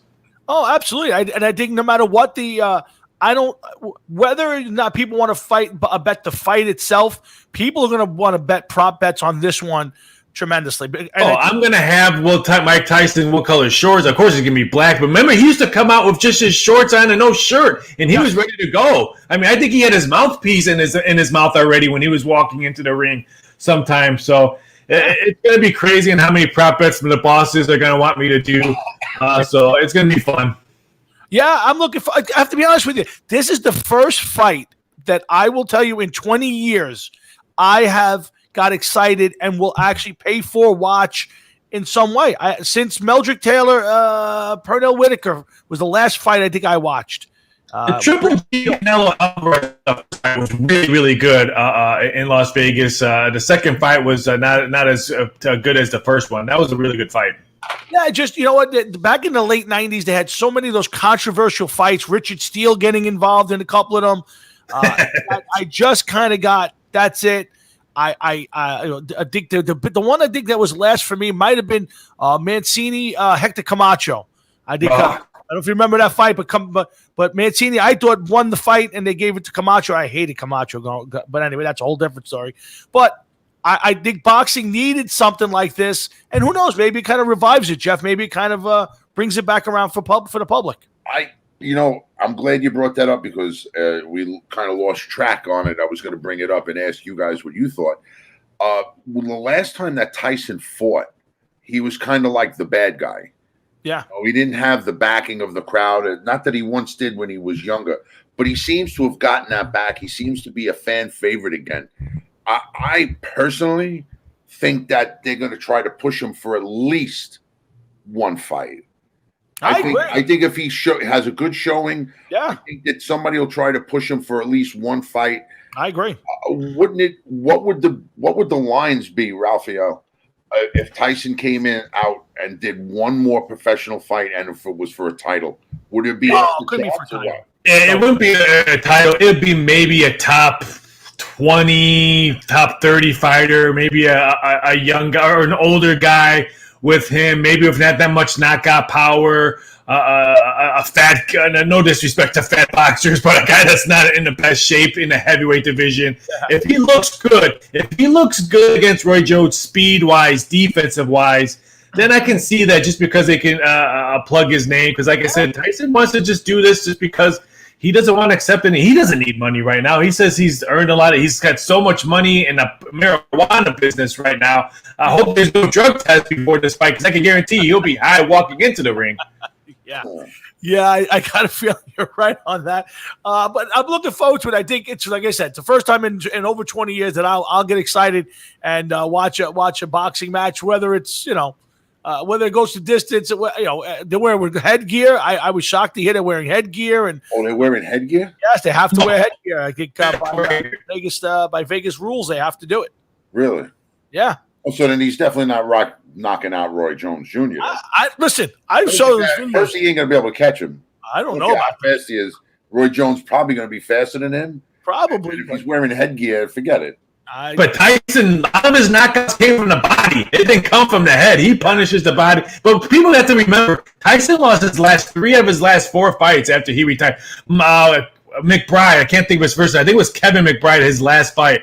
It was horrible. It was a train wreck. It was at the MC Center in Washington. It was just, it was like I was watching amateur boxing. Bad. Yeah, let's be honest. When Tyson let go Kevin Rooney, his whole career changed. And that he stopped being the best boxer I ever saw, from a technical standpoint, to just being trying to be a puncher. That was the demise of Mike Tyson. To me. Well, Customoto dying was, I believe, was the downfall of Mike Tyson. Completely. Cuss was gone before the titles. So Kevin Rooney was the guy who kept him in line as far as being a great boxer. When he tried to come on with his buddies and they were trying to be, when he lost to Bucks to Douglas, he had nobody to tell him what he was doing wrong and how to fix it during the fight. None of them, and he didn't know because he'd never been in that position before. No, he never got hit that hard before. Correct. So that's why. But I'm looking forward to it. Again, we're on with Raphael Esparza, the head odds maker over at mybookie.ag. I am officially on the MyBookie site. I'm going to be placing my first bets this week. I'm letting it kind of kick up. But, Raphael, let's get to a little bit of NBA. It kicks off now. You got hockey kicking in. We got a lot of money going on those two sports at this point. Oh, especially the NBA. I don't think people actually realize that the puck gets dropped on Saturday in the NHL. I think once people realize that the puck is dropped, because the NHL is going straight to the playoffs, and we all know playoff hockey is so much different than regular season hockey. So once the puck gets dropped and people realize it's playoff hockey, not the last 8 games, and then the NBA playoffs start, I think tickets are going to be around. But yeah, people are excited for the NBA. People are excited for NHL. So it should be a busy, busy weekend because not only do we have those, we have UFC on Saturday nights. We have boxing in England on Saturday. You get the MLS soccer tournament, the quarterfinals going right now. So it's crazy. We had 0 sports in America going at one time. Now we have like 9 leagues going now. Yeah, it's a good time, and there's something to to look forward to, and I think we've gotten past some of the distractions from the starts of the season. Listen, I think we're all worried whether we're going to get full seasons or not. But let me run through a couple things. I got a couple things that I read. I read the New York Post. I don't know if you're familiar with the New York Post. So they gave you some tips on if you're going to bet, some of the things to watch and look for. And I wanted you to explain one thing for me. What does it mean by monitor the line movement? When you bet? Means a perfect example. So tomorrow's NBA lines are already up, ready to go. So I'm going to use what game I'll use for example. Okay, I'll use the Phoenix Suns Washington Wizard number. It opened up over about a couple of weeks ago. Phoenix -3.5. They're now -7. So it moved 4.5 points. So always be aware of the line movement. So if you like Phoenix Suns, there's no value left. You could have had a better number than taking -7. Now, if you're looking at the Washington, see how high that goes, because now the public's going to say, wow, this number's moved 4. I'm going to continue betting the Phoenix Suns because everyone else is betting them. Everyone always bets what everyone else thinks they know of something. So I say wait for the Wizards. I can guarantee you the Wizards will probably be +7.5, maybe even +8 by tip-off. So always be very wary, especially now with COVID. The odds makers are moving games a lot sharper than they were before because we're not taking that big $1 million bet anymore because, A, there's not that many $1 million bettors risking NBA games when they came back, so we're moving numbers a lot quicker than we normally would. Okay, next one is lean on divisional dogs. Yeah, especially in baseball. I mean, a perfect example, AL Central, NL Central, division dogs can bite. The Cubs went to Cincinnati, and John Lester went on the road and pitched a gem. Next day, Hendricks pitched for the Cubs, who pitched a gem on opening day, and he was a huge favorite on the road. Who wins? Cincinnati at home as a division home underdog. I highly, highly recommend looking at division underdogs, especially in baseball. Okay, again, we're here with again, we're talking to Raphael Esparza from mybookie.ag. Again, I'm on your email list, so I get all these prop bets and all these things that are coming out. Here's a question I'm going to ask. So you have a whole bunch of stuff on the Emmys and Oscars, and how is it dangerous? Somebody knows the winners beforehand. Is there always a danger that somebody peeking in and again, I'm sure it's down to a very few amount of people, but there are some people who do know the winners. Is there a little danger on money going someplace prior to this?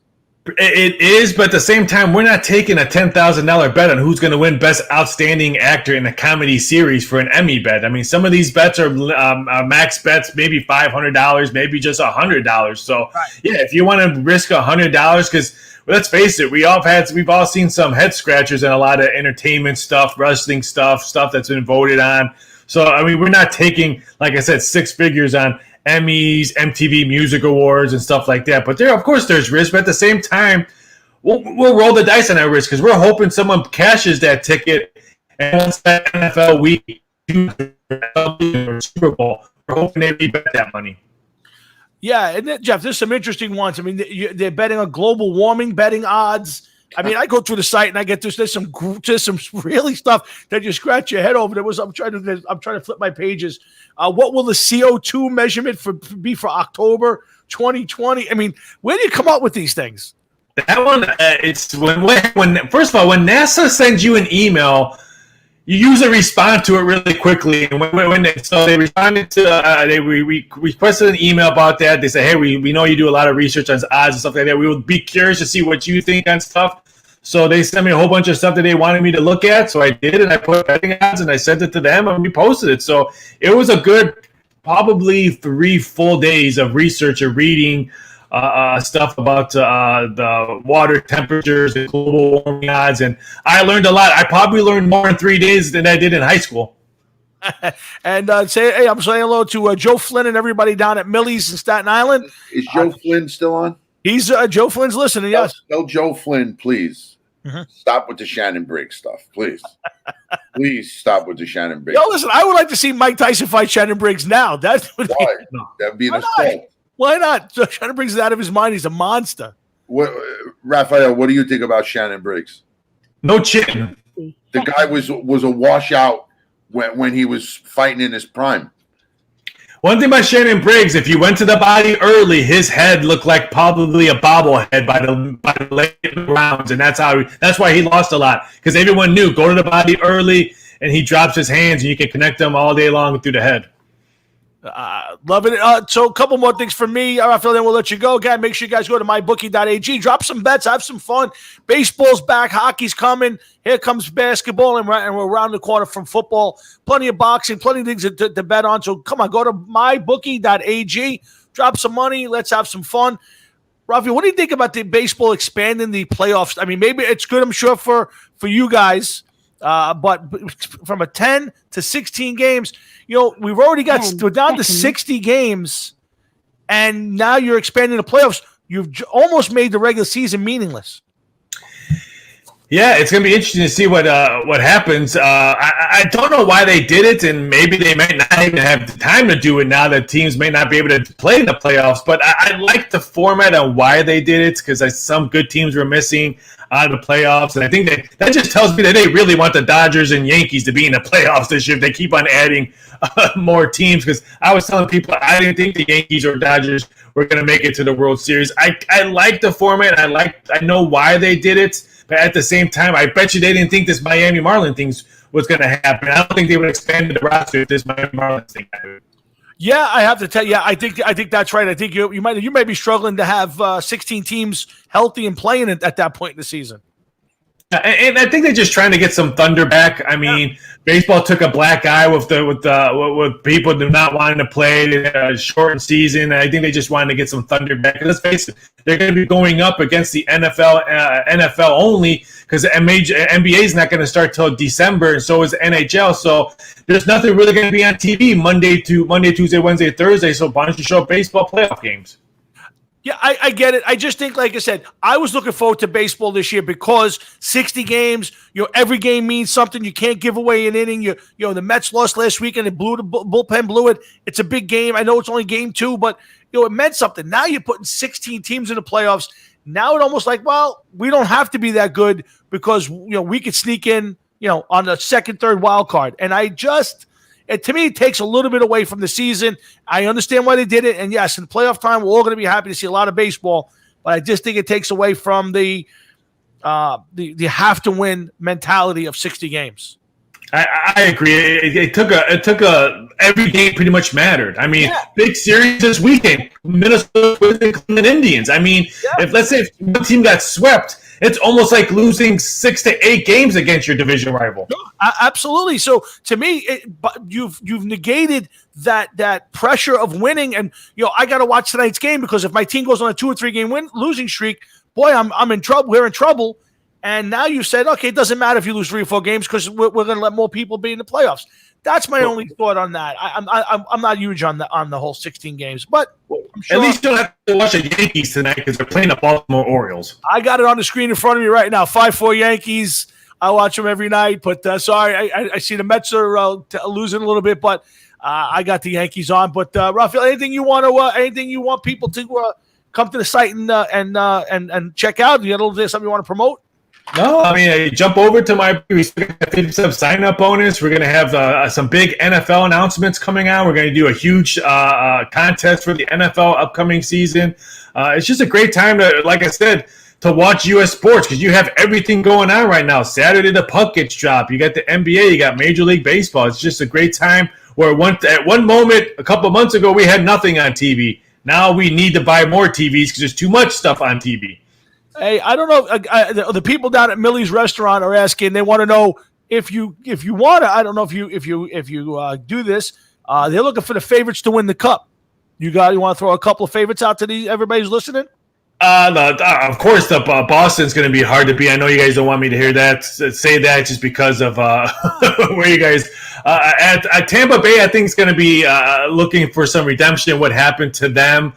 We don't need the Golden Knights. Everyone bet the Golden. They were playing really good hockey before the season ended, and a lot of tickets were written on the Golden Knights. So we do not need them. Keep an eye on St. Louis. Here's St. Louis, the defending champs, playing outstanding hockey. So those 4 teams, I would have to say Golden Knights, and I would say maybe Tampa. See, I think the Golden Knights and even some to Nashville, certain teams are just built on their fan base and playing in their arena. And I think that's two teams that when you watch them, and especially in the playoff time, holy cow, those arenas are just rocking.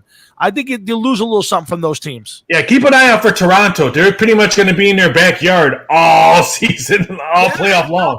Yeah, absolutely, 100%. So I hope that you guys down at Millie's are happy to hear with hockey kicking off this Saturday, I think it is.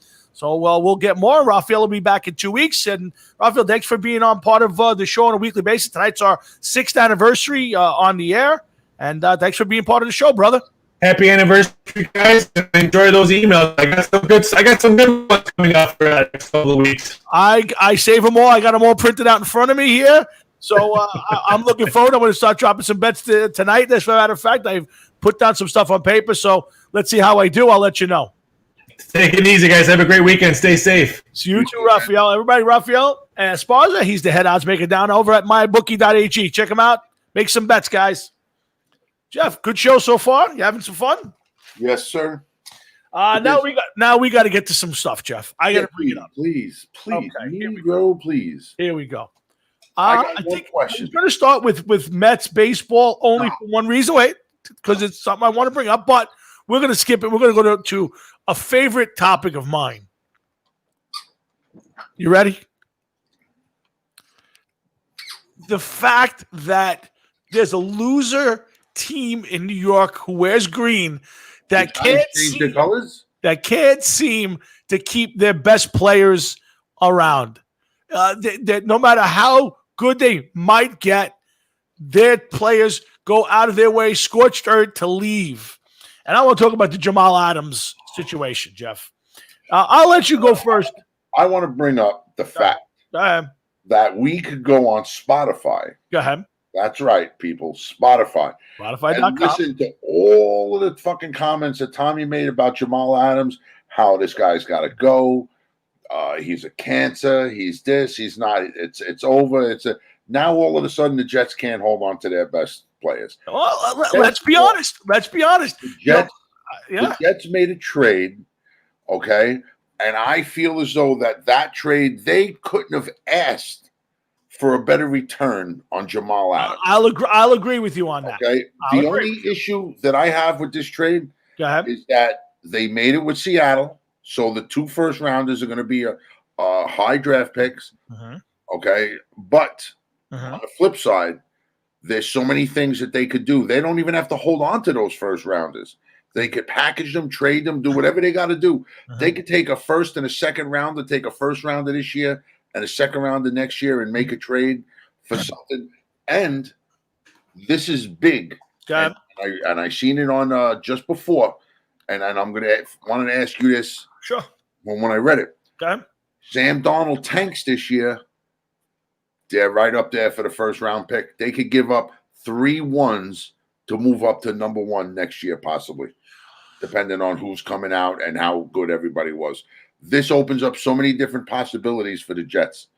I think it's good stuff. Good stuff. Joe Flynn, yes, I agree with you. I think in 60 games, I think the Mets rotation potentially almost guarantees them a playoff spot.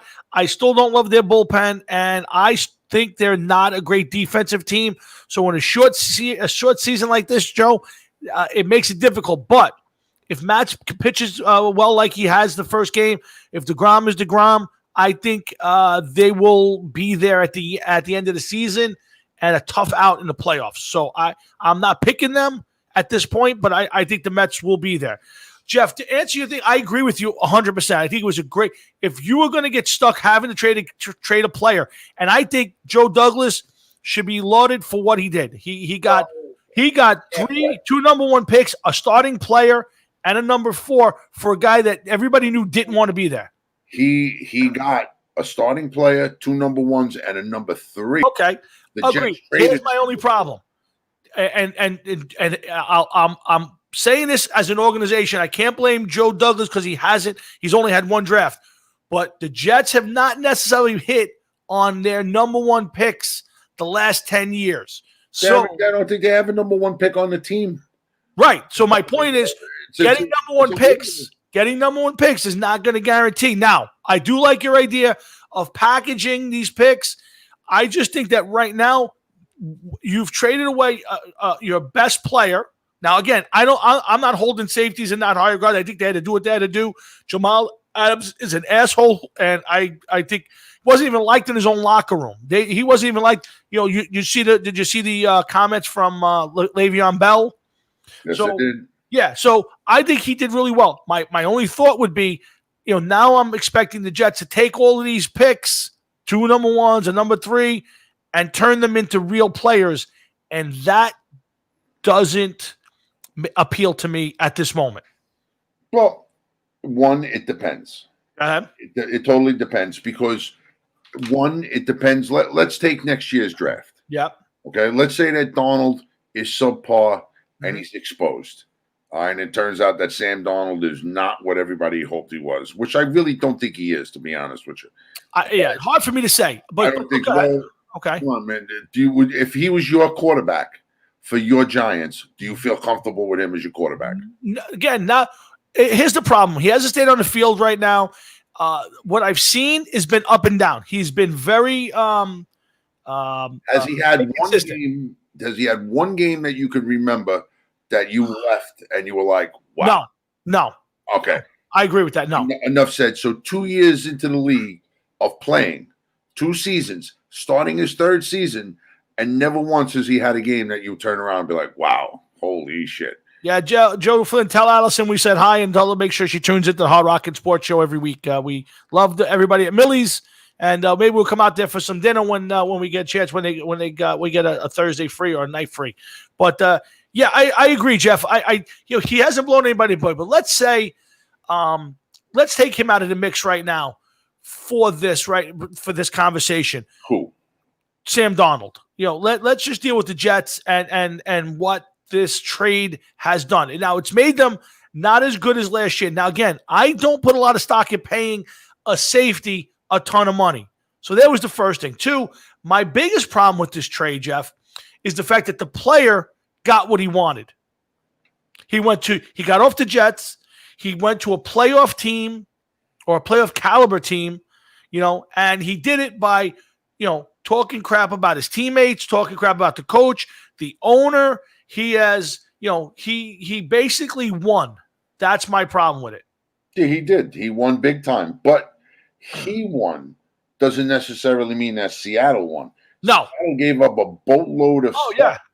And still, you have to wonder, are they even going to attempt to sign him to a long-term contract? And he just turned around and said that he could see himself retiring as a Seahawk. Now, that's all well and good, but if I was Seattle to give up that much stuff, I would have had some kind of long-term deal or something in place. I agree with you. I agree. Listen, I don't understand this from Seattle standpoint. Guys, Hard Rocket Sports here celebrating our 6th anniversary. Make sure you check out hardrocketsports.com. Remember, we are off next Thursday night, back on the 13th.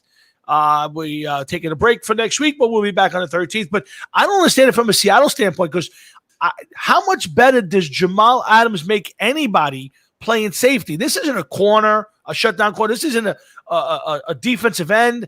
This isn't a quarterback or a big wide receiver. This to me is not that it's inconsequential, but this is not a guy that I think is going to take over a game or make Seattle 3 games better.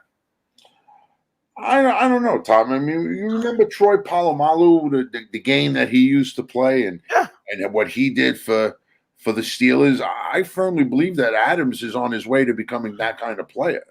And I mean, let's face it, when Troy Polamalu was in the league, I mean, this fucking guy was making fucking dandruff commercials. He was every place. Listen, I think Jamal Adams is over the place on the field. Yeah, I think Jamal Adams is a really good, maybe even a great player. I'm not discounting that. But let me ask you, Jeff, if you're a nuisance on your, let's put it this way. Seattle's basically said you're not getting a new contract this year. Okay? So technically they have him for 2 more years, and then you have franchises. What's to say he's not going to become the cancer in that locker room? Why? Because they're going to win? Is that going to keep him from being a cancer in the locker room? Not being a me guy? You would like to think today's athlete would cause this kind of problem, so that you could say that I don't want to stay in this organization anymore. There's no chance of them. Right. I want to go someplace else. But that was clearly not Jamal Adams' M&O with this one. Yeah. Okay. To me, it was money driven. And now you were on the Jets, okay, where the Jets could have taken the next step, and with you there, and maybe you could have commanded bigger money from the Jets because you were homegrown talent. Yeah. Everything else, as opposed to now going to Seattle. Seattle gave up all of this stuff. Yeah. And Seattle, I think, is being risky by not saying like, okay, we got to get this guy signed one way or another. I agree. If I was a Seattle fan, I would be upset with this trade. You traded away 2 years in number 1 picks, okay, a starter who's actually had more interceptions than Jamal Adams had, okay, and a 3rd round pick, and you still haven't got this guy locked into a long-term deal. I wouldn't have traded for him unless I had a long-term deal in place. I agree with you. I 100%. I think the guy's a great player. I don't know that he wants to be the highest paid player on his team. He wants to be the highest paid safety. I think, if you're Seattle, you better win this year, because I don't believe he'll be on Seattle's team in the near future, whether it's the year after this or the year after that. I do not believe that his next big contract will come with Seattle. That's my opinion. I don't know, Tom. The only reason I don't know is only because Seattle gave up a lot of fucking capita for that, man. They gave up a lot. I agree with you. I think it was like for a safe. This is, the Giants were in the same position, and they didn't do nearly as well. They should have gotten something for Landon Collins, and I agreed with Gettleman not re-signing him because he wanted so much money, and he got the money from Washington and did not make them one game better. And I think Landon Collins is a really good player. Jamal Adams is actually better than Landon Collins, but I don't think you're paying those guys $15-16 million a year especially on bad teams. But here's the thing, though, Tom. Okay, Jamal Adams. I'm watching his clip as he's playing and everything, and he's a great player. But if he didn't make it in New York, and if he doesn't make it in Seattle, somebody is going to give this man the money that he's looking for. Now, you don't have to agree with the salary, but it's the thought that. And look who that is. Oh, look at Barkley go all the way back down into. Oh, boy. Here we go. Oh,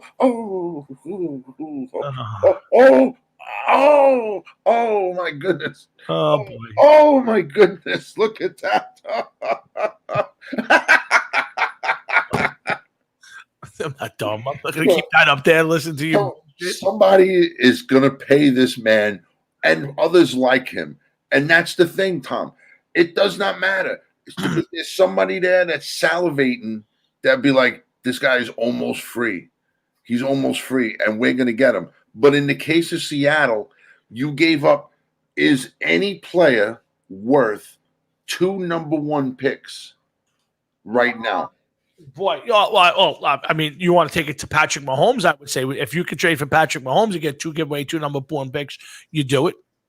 Well, it's Patrick Mahomes. I'm just saying that you actually any player. Patrick Mahomes. Let's take Patrick Mahomes out of this. Okay. You're the general manager for the Giants. Okay. And I call you up and I'm like, listen, I'll give you any pick of any player on my team. Okay. For your next 2 number 1 picks. Who do you want to take?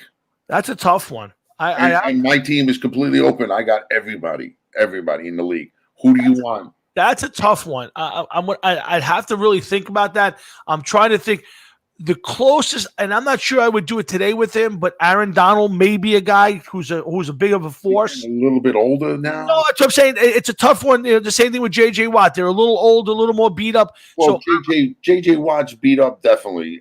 Aaron Donald, maybe not beat up, but definitely a little bit older. You know what I mean? And the Jets, New York Jets, for example, and their infinite wisdom of drafting defensive tackles, and it's just not working out very well. It's just like, is Aaron Donald, maybe he's just a product of that team, or being on that team has helped him a lot. You know what I mean? don't know. That's a good. Someplace else, is he going to be the same player? I can't think of another player in the league that I would say is worth 2 number 1 picks. I'd have to go through the quarterback. I mean, maybe some of these quarterbacks, I'd have to think about that. Joe, do I think Jamal Adams is better than Ed Reed right now? No. Would he be better? I don't think so. Ed Reed was a great ball hawk, a good hitter. I would say no. I don't think Jamal Adams is in the Ed Reed category. Jamal Adams, what is he? He has 2, or he had 2 interceptions last year, or 2 for his career. He doesn't have much. He does not have many interceptions. He doesn't. I don't know if he's ever going to be that kind of player. Yeah, I would agree with that. I don't think he's in that category yet. But Jeff, you're right. His third year, Tom. I don't understand from a Seattle Seahawks standpoint why you would give up. Like, this isn't the final piece of the puzzle. This isn't the game-changing corner. This isn't Darrelle Revis in his prime. This isn't, maybe Khalil Mack a couple of years ago. This isn't a guy who's going to, an Aaron Donald 2 years ago, or even Todd Gurley or Ezekiel Elliott a couple of years ago. These aren't game-changing. He's not a game-changing, season-changing player. I'm not saying to go out and even pay him the money. To give up all of that real estate for that player doesn't make any sense. I don't think Seattle is a Super Bowl contender right now because of Jamal Adams. No, I think Seattle was a Super Bowl contender before Jamal Adams. Maybe, but they did not become a bigger piece of the puzzle with They Jamal didn't become Adams. a Super Bowl favorite. How about that? I don't see it. No, I don't see it in the East. I really don't. I'm not saying they don't have a chance coming out of the East, because I don't know if there's a strong team in the NFC conference, but I don't think they're the prohibitive favorite, and this certainly didn't make them the favorite. No, it might have made them a division favorite. I don't know. That's a tough division this year, Jeff. That's a tough division. I don't see the Rams being much. No. And the Cardinals are taking a step in the right direction. Sure. They're not going to be a team that's going to fight to get into the Super Bowl. I think it's still going to be the Seahawks and the 49ers as far as that division goes. I would agree with that. Possibly a second wild card out of the NFC West, possibly. But I don't think either one of those other, Arizona or LA, has done enough. Well, I think if you're going to go 2 wild cards, it's going to be division winner and then either one of these 2 guys. I think it's the 49ers and the Seahawks coming out of that division. Yeah. I think the NFC South could possibly have 2. And I think the NFC North can probably have 2 coming out. The NFC East, I would be shocked if it had two playoff teams out of that division. I don't see that. Yeah, I think that's a tough one too. I would agree with that. So no, I think if you're trading 2 number 1 picks, you're giving up 2 number 1 picks, your future. It's got to be for a player that changes the direction of your team. Whether it's you were good, now you're going to be great. I don't get that sense. And again, this isn't a guy who was well loved in his own locker room. Now maybe he goes there and he wins over his teammates. Maybe he's a different guy because he wants to be there. But 2 years ago, last year, he said he wanted to be a Jet for life, and his own teammates didn't love the guy. So what's he going to do to change that? Joe Flynn, the Lions got no shot. I love Matt Patricia. They got no chance, Joe. Sorry. Joe, you got to stop, man. You got to get a reality base, bro. You have none. The Lions, the only thing the Lions are going to be in for this year is maybe the first pick. Yeah. Again, I think they got their own issues. Who's going to, when is it time to pull the plug on Matthew Stafford? Tell Joe Flynn that if the Lions went out and signed Tim Tebow and Shannon Briggs, they'd still fucking suck.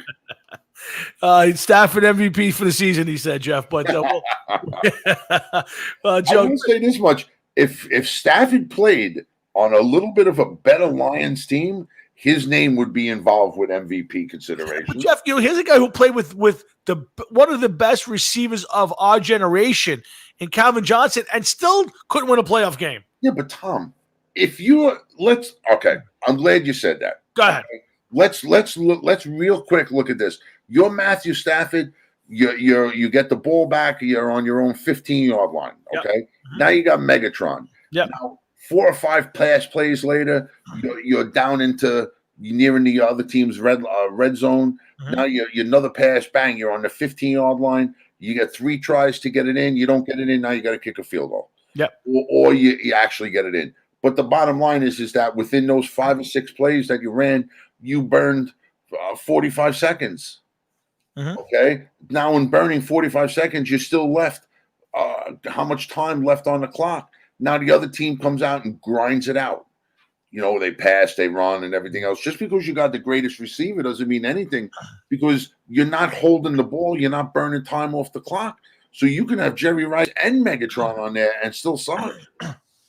Listen, I'm not disagreeing. I just think that, I think, Joe, you know what? Not for nothing. Stafford, if he had found a way to get himself to Belichick, I think he could have ended his career with at least a Super Bowl try in there. But my problem with Stafford, Matt Ryan, the quarterback, Andy Dalton, there was a chance that generation could have been as good or better than the generation before.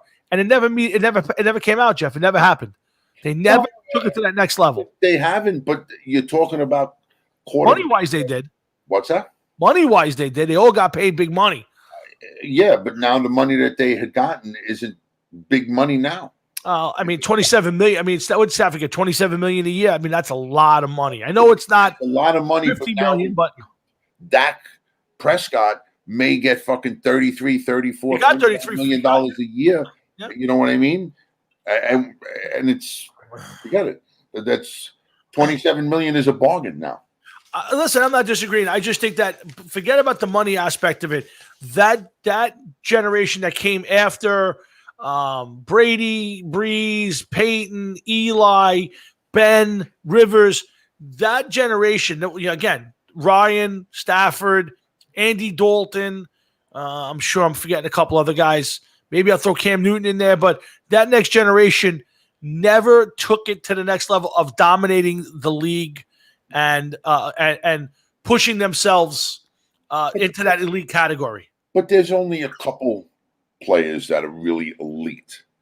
Think about that. And some of those elite players that are still in the league, are they elite anymore? I wouldn't say yes. No, absolutely not. But I'm just saying these guys never in their prime, in their late 20s, you never saw any of those guys creep into the top 5. Because you still had Brady, Breeze, Peyton Manning, Roethlisberger, Rivers, Eli Manning. You still had Super Bowl champions. You still had players, quarterbacks that were playing at a high level. Right now as we speak, okay, Mahomes, would you not say is an elite quarterback? I'd have to say, as far as the league goes, yes. I would put him in that category. Yes. Okay. Would you say that Lamar Jackson right now? No. Wait, hear me out. Hear me out. Would you say Lamar Jackson, by today's standards, would be an elite quarterback in today's NFL? That's a tough one, because now you're changing it to fit the narrative of today. Well, if you said to me, is he an elite quarterback in the sense of history? No, not in the slightest bit. He's not a great thrower. Is he elite by today's standards as far as production? Is he better than Matt Ryan and those guys? Yeah, I'd have to say, the guy was an MVP last year. So yes. I'll make it easy for you. Yeah. I'll make it even easier for you. Name 3 elite quarterbacks in today's NFL. Oh, I don't think I can. I mean, 3. Yeah, I mean, Brady and Breeze, I have to put as elite because of their history. Are they elite players based on their ability today? No, they're not. Okay, but I'm asking you to never mind their history. Don't worry about their history. Yeah. 3 players. Give me 3 quarterbacks. You're picking 3 quarterbacks right now. Okay? Be realistic. 3 quarterbacks you're going to get to stock your team. And you get to pick 3 quarterbacks, any 3 quarterbacks you want. Who are you picking as the 3 quarterbacks for your team as a new general manager? Well, I mean, are we counting Mahomes, or are we putting Mahomes on the sideline? Huh? Oh, is Mahomes in this count? Every quarterback that's playing in the NFL is worthy of being picked. So if you're picking Mahomes, okay, so it's Mahomes, it's Josh Allen up in Buffalo, and I guess Aaron Rodgers. I'd have to put Aaron Rodgers in that category still. Okay, so you're telling me Uh-huh. that you're taking the kid from Buffalo as an elite quarterback? I'm not saying no. That's not what you said. You said 3 quarterbacks you put on your roster. Okay, all right, but thinking that you would realize that I meant 3 elite quarterbacks. Again, right now, I don't think anybody's elite. But if you're telling me based on today's standards, who do I consider elite? It would have to be Rodgers. It would have to be Mahomes. Boy, after that, boy, I struggle because I'm not a big fan of a lot of guys. I'm just running through the league in my head right now. How about Russell Wilson? Yeah, Russell Wilson would have to. I'm not a huge fan of Russell Wilson. But I think Deshaun Jackson. Deshaun Jackson. Deshaun Watson. Deshaun Watson, sorry. Yeah. He may, but real quick, I don't think there's anybody in the AFC East right now that I would say is elite. No. AFC South. Well, you want to put Jackson in there to be the closest one, I guess. Jackson. Is that the South or the North? That's the North. I'm sorry, right? Yeah, that's Lamar Jackson. Okay. South. Watson, maybe, but I'm not a huge fan of that. I wouldn't say Rivers. No. But that's Central, right? That's Central. South. South. It's South. South. Who else is there? Out West. Jacksonville. No. Jacksonville is the AFC. Yep. Right. I wouldn't say Minshew is a. No. Then you go out to the West. Who else is in that division? The West. You got. AFC South. Yeah, AFC South right now. Titans, Jacksonville. Okay, yeah, Titans. There you go. I wouldn't put Tannehill in there. No. But how he got a 4-year deal out of that, I can't figure that one out. But yeah, no, Jeff. Listen, I get it. The quarterback plays off. I think now you're looking to other guys to lead. But again, I there isn't a player. The problem right now is I don't think there's a player in this league that I would say is a dominant, other than Mahomes, is a dominant elite player. And there's a couple potential guys. I think Ezekiel Elliott could be. Dak, I'm not a fan of, but I think he could take a step, but I don't believe in it. Deshaun Watson. I think Barkley has an outside chance of being that kind of an elite player. He wasn't last year. He wasn't last year, but he was injured last year. Correct. Can't go by that. 100%. That's why I say there's a chance. I think that he is behind a bad offensive line. It's possible. I think that he's with a good enough coach. And at this point in time, I think the league would have to consider on some levels, doesn't seem to be the same number of elite style quarterbacks that there was 10 years ago. Yeah, no, Joe Flynn, I'm not buying Lamar Jackson. But Jeff's right. By new standards, Lamar Jackson may be a top 5 quarterback, but I think Lamar Jackson is overrated. I think he's a great runner of the football. I do not consider him a great thrower of the ball. And they showed in the playoffs. You take away the run, and you stop him that way. And the bad weather. He can't. You take away the run, he can't throw the football. And bad weather, he's not an elite quarterback. He's not in that category. But if you look at the elite quarterbacks, Joe, of the past, Brady, Peyton Manning, Breeze, these are guys that were able to throw the ball well, march the team down the field when they needed it. Even though Lamar Jackson is an incredible athlete, he I don't want to say a one-trick pony because that's not what I'm trying to convey here. But if he's running the ball and he gets hurt, okay, he gets cracked in the side of the knee or whatever, his knee buckles, that's it. Yeah, you lost the runner and you lost the quarterback. You lost 2 position players pretty much in one. Yeah, let me say a couple things here. I got Anthony Carey. Anthony, thank you very much for the happy anniversary. We miss you, brother. And thank you. Joe Flynn, is Stephen Gregory the best athlete to come out of Staten Island? That's a great question. Stephen Gregory, I watched him in high school at Curtis. I watched him through college, and I watched him in his pro career. I think he's a great player. Do I think he's the best athlete I've ever seen come out of Staten Island? That's a tough one. I saw a lot of great ones come out. So I don't know. I don't know if I can answer that and say definitely yes. I would say he had a great, a great career, more than I probably expected of him, and a good football player. But to say he's the best athlete coming out of Staten Island, there's been some really good ones. So I'm good. I'm not going to say yes or no to that one. But let's put it that way. How about this? For the amount of athletes that come out of Staten Island, that compared to how many make it to a high level, that's. I mean, he played. Steven played with a running back. Calvin was the best player on that team. Now Calvin never. I can't think of Calvin's last name. He's actually friends with my stepkids. But Calvin was a great player. I think he had some injuries in college and never took it to the next level. But Steven did a great job. I mean, but there's been some, Dino Mangiero, Terry Crowley came from Staten, Nick Fatillo. There's been some great athletes who have come out of the borough that, Kenny Page, I think you might want to define that question of not best athlete, but maybe best career. That's close, but Jason Marquis played some baseball, was a great athlete. Best career, he won 2 championships, so you got to kind of put that in perspective too. So, but I think Steve had a great career. I'd love to get him on the show. That'd be a guy I'd love to talk to.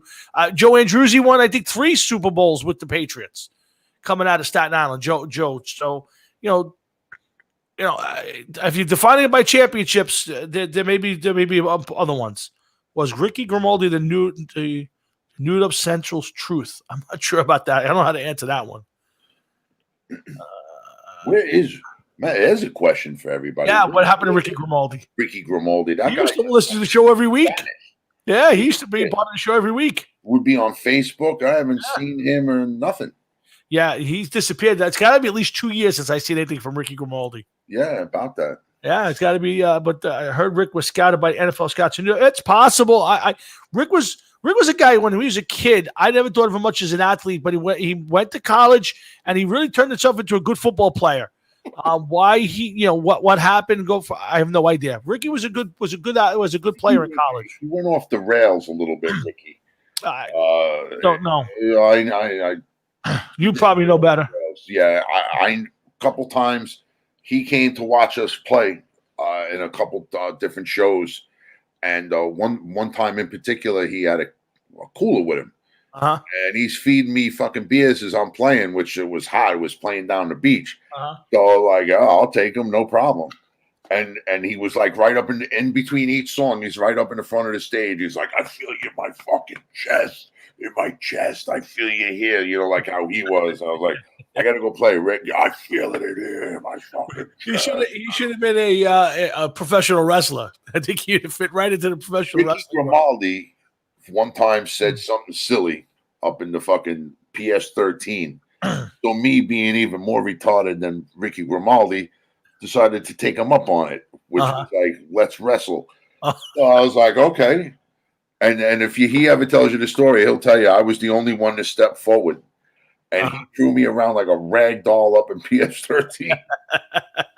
But he still, to this day, the last time I seen him, he was like, I'll say this much, man. You were the only one that stepped forward. Everybody else stood there, and you were like, I'll do it. And this guy fucking flung me all over the place like I weighed nothing. I was like, holy shit, I didn't stand a chance against him. Nice guy. Again, growing up in the neighborhood, I never put him in that. There was some great athletes coming out of Rosebank and South. But Ricky, after high school, during high school, and after, turned into quite the ball player. I remember watching some of his high school games and followed him through college. What college did he go to? Pretty sure it was Wagner. If my memory's good, it was Wagner. He went to Wagner. All right. So, but guys, we're here. Hard Rocket Sports celebrating 6 years on the air. We'll be back in 2 weeks for another show. But hopefully, we'll Jeff and I will sign a new deal and we'll stay on the air for another 6 years. See how it works out. And we got lots to talk about still. We got at least about another 20, 25 minutes of show to do. Got some more things to bring up. I want to go back a little bit, Jeff. Let's put the Jamal Adams things to bed for last thing for me. Are the Jets a better team now, Jeff, without Jamal Adams? Does this make them a better team? Picks, getting him off the team, Does this make them a better team now? No, of course not. It's an incomplete mark because Seattle got basically their big prize in all of this, which was Jamal Adams. Right. The Jets didn't get their big prize yet, which is 2 number 1 picks plus the 3rd pick from Seattle. There's so many different things. Do you realize that the Jets could take, I don't know when their 3rd round pick is that they got, but let's say it's in 22. The Jets could turn around this year, right? Let's say the Jets finish 6-10. Okay. Okay. The Jets could turn around and say, all right, Sam Darnold is not who we thought he was. This is over. We could take our number 1 pick, Seattle's number 1 pick in 2022. Okay. Seattle's number 3 pick and trade it to whoever. Say Cincinnati finishes 1-15 and turns around and says, we want to try to get the number 1 pick from you. They have ammunition now, and that's what makes this good for them. What makes it dangerous for them? They have ammunition to take it to the next step and help them get a little faster. Do I think that the 2 Seattle picks are going to be worth as much as the Jet picks? Definitely not. Yeah. Seattle's going to finish near the bottom 3rd, Their picks are going to be mid-20s or higher at this point. Yeah, I think high, not mid-20s. I think you'd be happy to be 23, 24, 25. I think you're going to be talking closer to 27, 28, 29, maybe even into the 30s. That's possible. Listen, it's very possible. The picks we got are the best asset Jets. Yes, I think those picks are the best that they could have gotten, and it's a great asset for them.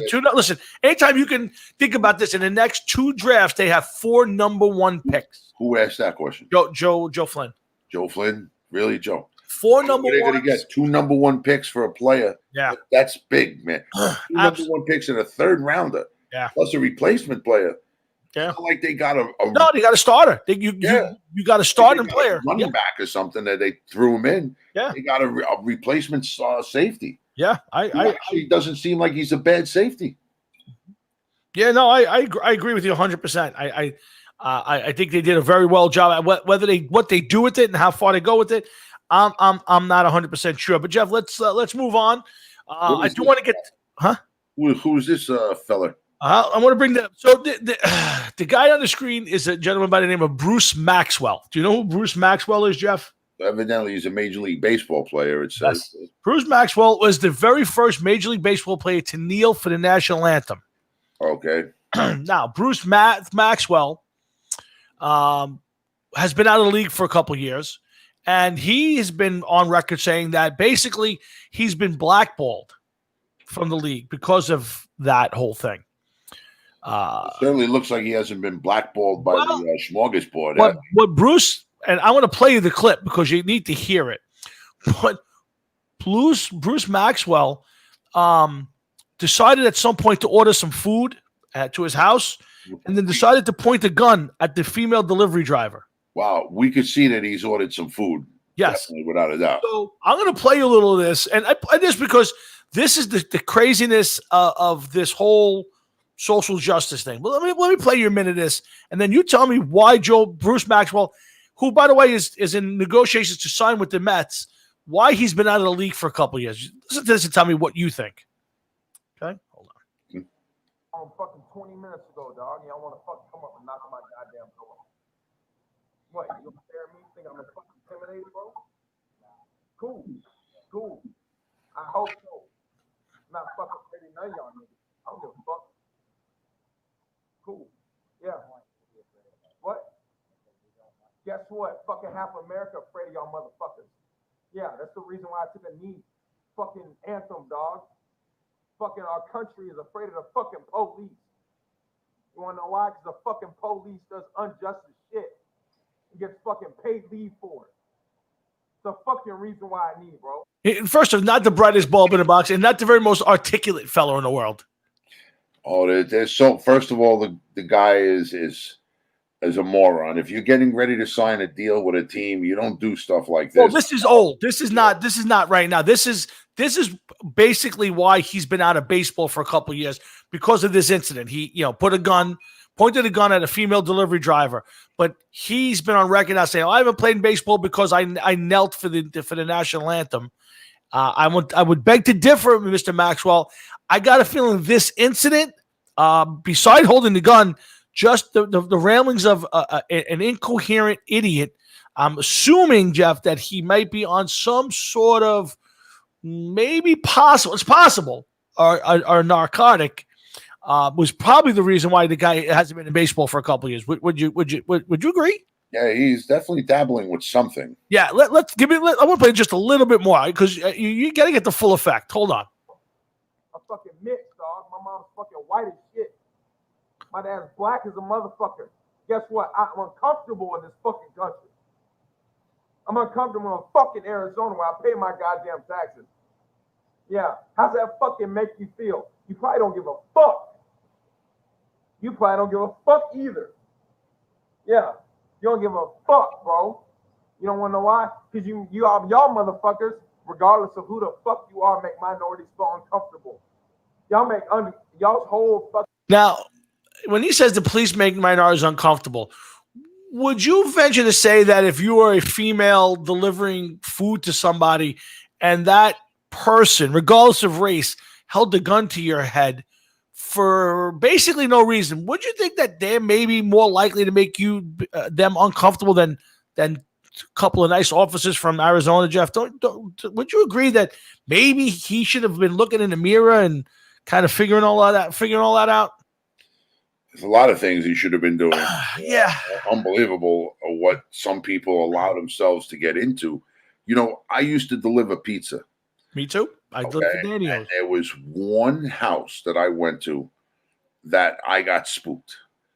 Okay. And I went to some houses I wasn't exactly happy going to, but there was a light on, there was this, there was that, or whatever. Right. I don't want to give the location away, but it was right across the street from some public housing that I just did not want to be anywhere near at the time of night that I was there. Okay. So I had a knife. Okay. And I had the knife open and I put it in my jacket pocket because I figured at least if somebody comes running at me, I'll have the knife ready and prepared. You were prepared. Yeah. Okay. Try to get out of there. Right. So this nice woman comes to the door and lets me in the house so that we could do the transaction. While I'm standing there, the knife fell out of a hole in my jacket pocket and landed on her floor. Oh, boy. And now I'm just like, I hear thud, and I'm like, I know what it is. And I look down and there's this knife. I don't know how this woman didn't say anything or didn't bug out or whatever. I just picked it up and I was like, oh, sorry about that. And I just put it back in my pocket and did what I had to do. And I was like, well, have a nice night, and got back in the car and off I went. Yes. But, here I am, 5'10", 260. And this was, a long time ago, maybe back in 2003, 2002, something like that. Mm-hmm. But I felt the need to have a little something with me to go into this area. Now you're talking a woman delivery driver, which you really don't see too often. You don't see a lot of. Although during the pandemic, we got quite a bit of food delivered, and I would tell you 50% of them were women. No, I've had maybe one or two. Okay. Or whatever the case is, it's really not a job that appeals to women, and that's fine. Yep. That's fine. I don't blame them. I did it, and I don't blame them. But, you never know what's going to happen when you're delivering. Are you going to come across, they're going to open up a door, there's going to be a huge dog there. Yeah. There's going to be something that you walked in on at the wrong time. Yep. You just don't know when you're delivering food to other people's houses what could happen. Yeah. And it sometimes you're in some situations where you don't want to be in it. Yeah. I had a woman open the door. She's got a Rottie with her. The dog had to be about 130 pounds. Mm-hmm. And she's like, okay, bring me the food. And I'm like, no way. I says, you got to hold the dog. And she was like, no, he's fine. And I'm like, well, I'm not. Yeah. I'm not. And the dog is just staring a hole through me. Yeah. I'm like, I don't trust your dog. I'm sorry. Maybe you do, but. And you got food in your hands. It's a whole. Dude, one more. This one was great. I still laugh at this one. You know the dog from the movie Turner and Hooch? Yes. Okay. I went to deliver a pizza in Rosebank, Mhm. and this little kid comes to the door. He must have been about 10, 11 years old, 9, 10, 11, whatever. And he's like, "Can I help you?" And I was like, "Well, I got your pizza." Oh, he's like, "All right, hold on." He lets the door swing open, and I hear, "Ma!" But he goes running through the house, and it was a big house. Mhm. And I hear him yelling, and I hear it aloud, like him yelling, like getting further and further away as he's going deeper in the house. Mhm. So now he's pretty far into the house, and I could barely hear him yelling. So that's how big the house was, Mhm. except for the two dogs that looked like they were in Turner and Hooch. And the two dogs are, yeah, there you go. The two of them were looking at me, and they're like, "Who are you? And what do you got there?"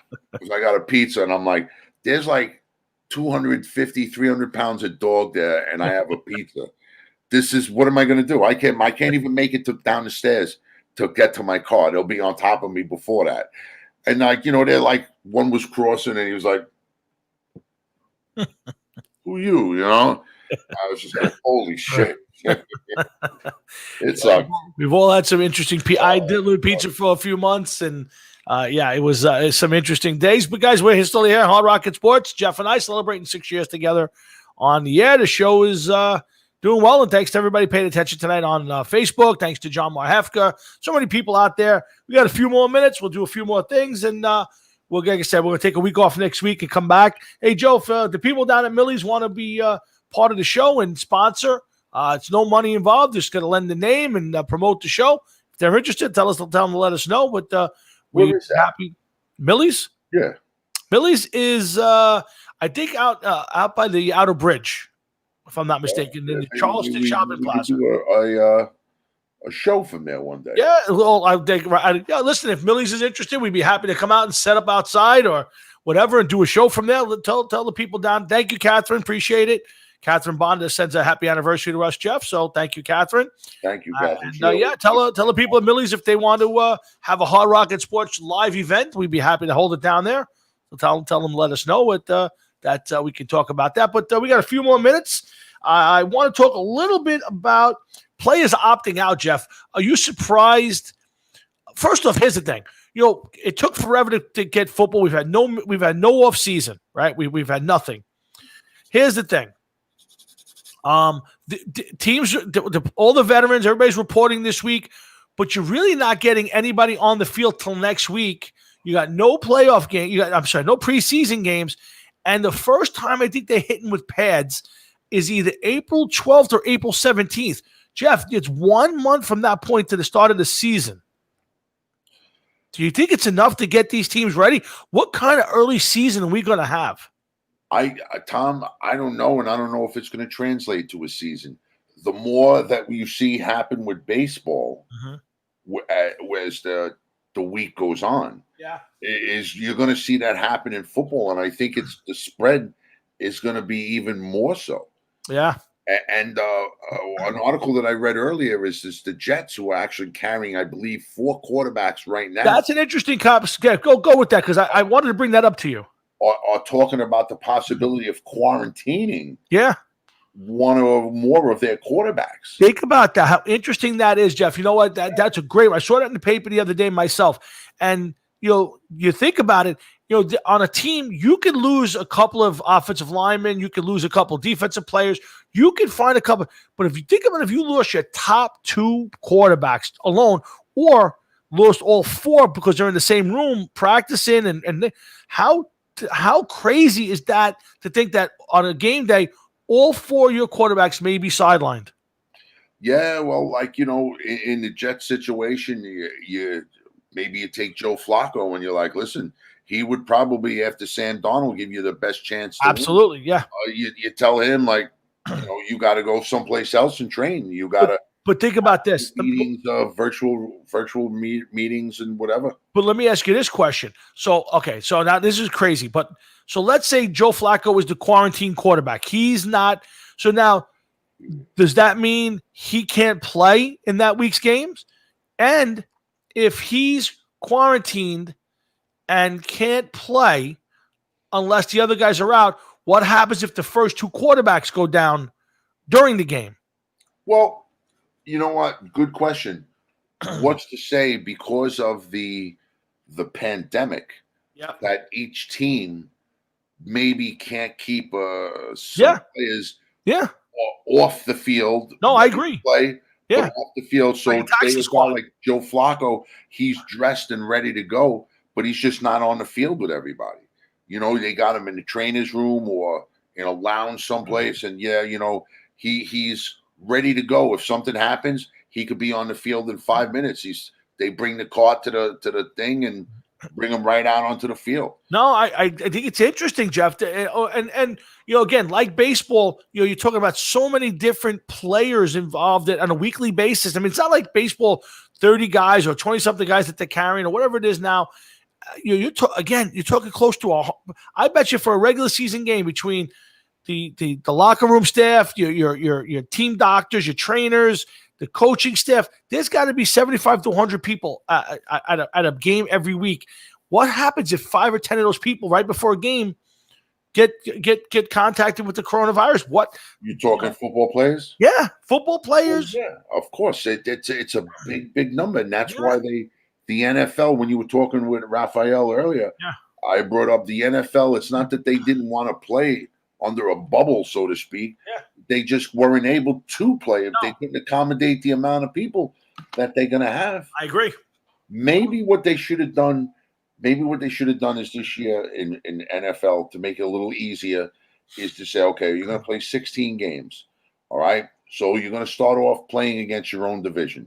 Okay. So we're going to house each division in a different place. But because you're playing your own division, the Jets, for instance, will play the Patriots in week 1, the Buffalo Bills in week 2, the Miami Dolphins in week 3, the Bills week 4, the Dolphins 5, the Patriots 6. So you got those 6 games out of the way, but those teams remained in that one spot for those 6 weeks. Okay. Now you go to do a different division. We're going to have you play the NFC North.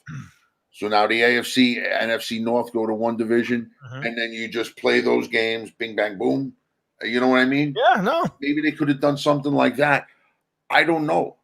But right off the bat, you're going to have, sometimes up to 10 guys facing off against one another at the line of scrimmage, breathing on one another. Absolutely. Whatever.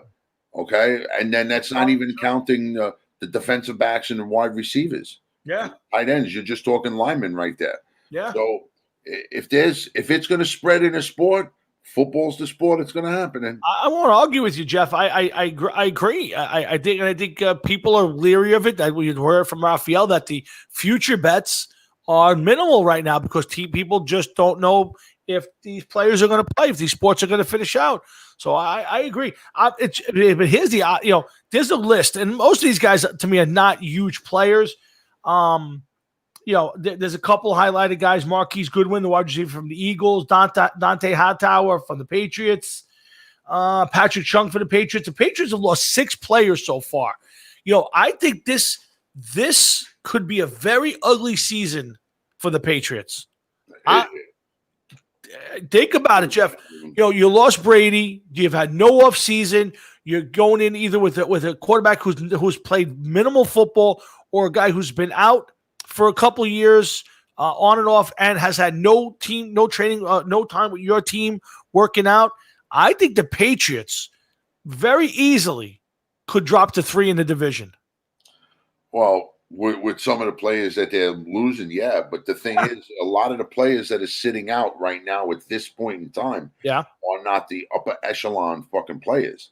These Patriots, they are. Level play. What's that? For the Patriots, they are. For the Patriots, but it's not like a Patrick Mahomes or Lamar Jackson. No. But at this point, they don't have that. The Patriots don't have that guy now. I mean, other than Edelman, who's their star offensive player? I understand that, but I'm just saying overall in the league. Oh, yeah, in the league, You haven't really, the next couple of days will be big. You don't know who else is going to say that, what, I'm not doing it. Yeah, a couple players, all it takes is one guy. Patrick Mahomes says, you know what, I'm sorry, I can't play this year. Yeah. I can't take that chance.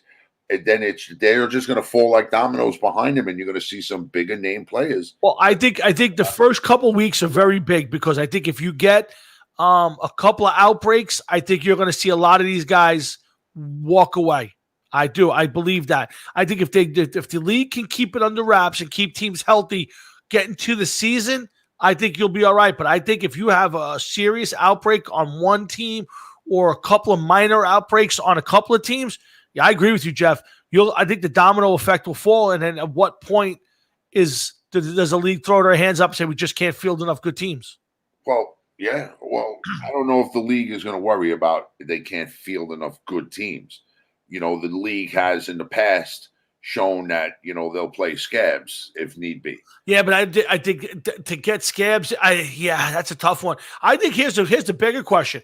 Let's say 2 or 3 teams. As far as getting scabs, you would definitely get scabs to play. Oh, yeah, no, you can get people to play. Don't get me wrong. But what kind of, at this point, I'm questioning what kind of football you're going to get. Imagine bringing in guys who haven't played, and now you don't know where they've been for 2 weeks, 3 weeks before.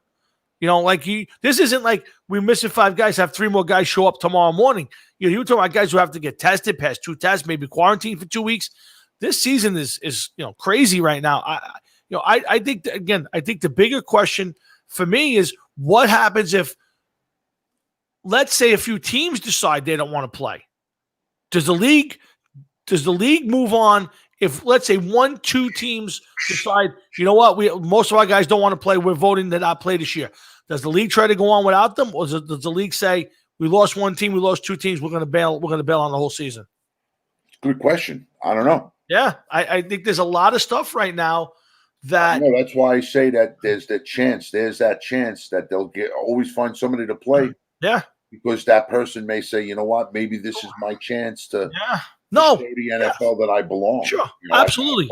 It takes one game sometimes. No, I listen. The biggest one I'll give you is Victor Cruz. Victor Cruz was a throwaway player and had one great game, week 3 of the preseason against the Jets, and it turned his whole career around. There's a guy who was on the bubble, to make the team, and that one game made him a star. He caught 3 touchdown passes.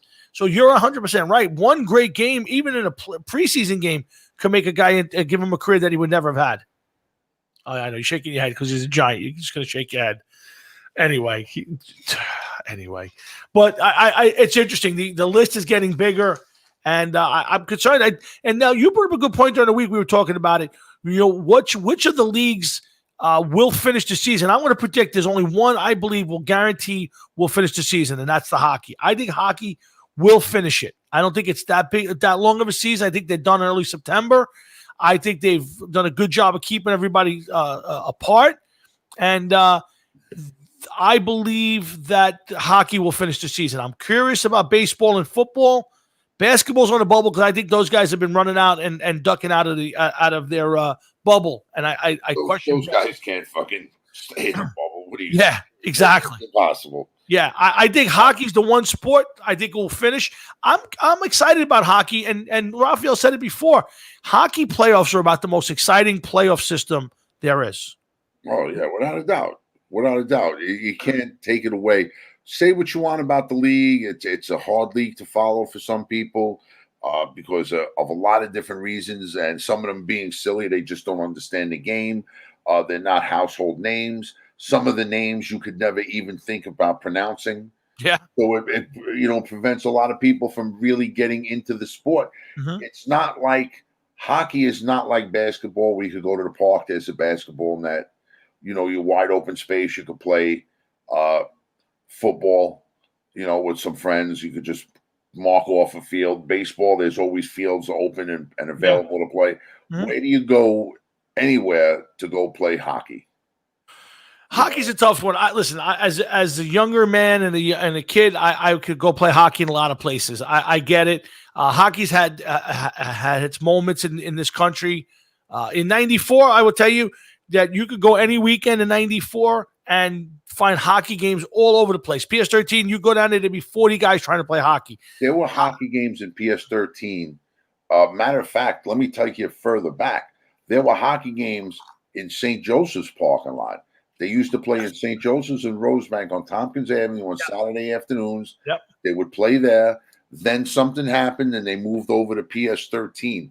Yep. It was basically the same kids, and they all went out and got their hockey gear and their jerseys, and they would play in hockey all the time.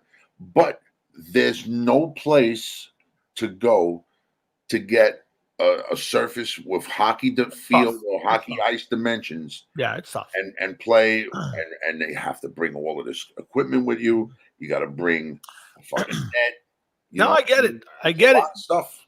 I get it. You're 100% right. But I'll tell you that I think if people, if baseball keeps being hit or miss, and with no football to watch preseason wise until September, I think a lot of people are going to watch the hockey. I'm hoping you do, because I want to try to get more in, especially if the Rangers do well. I think it'll give us something to talk about. My fear, though, Jeff, I got to be honest with you, is that there's an outside chance that come September, we have very little sports. If football goes by the wayside, like you, I think you believe in your head. I don't think you've said it yet. I think in your head, football doesn't make it through the season. In your head. No, I think if they start the season, I think that you got to remember something. Right now, everybody's learning from Major League Baseball. Okay? And why is Major League Baseball having outbreaks? Why is Major League Baseball having some problems?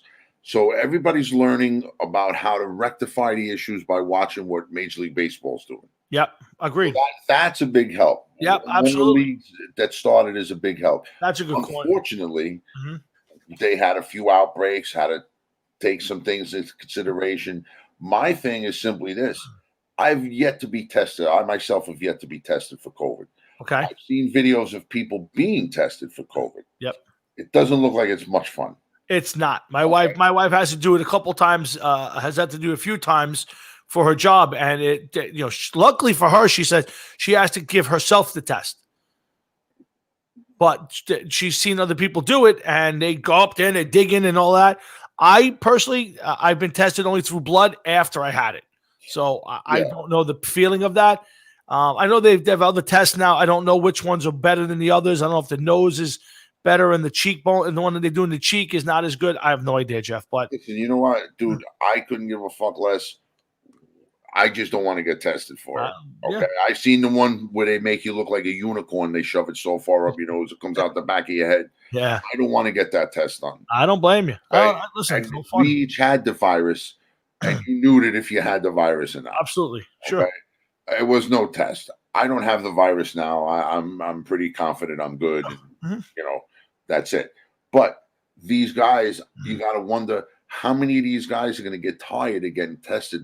What is it, like every day they get tested or every other day? Well, I think they get the temperature taken, and I don't know if they've announced if they're going to test them 3 times a week. I don't know how.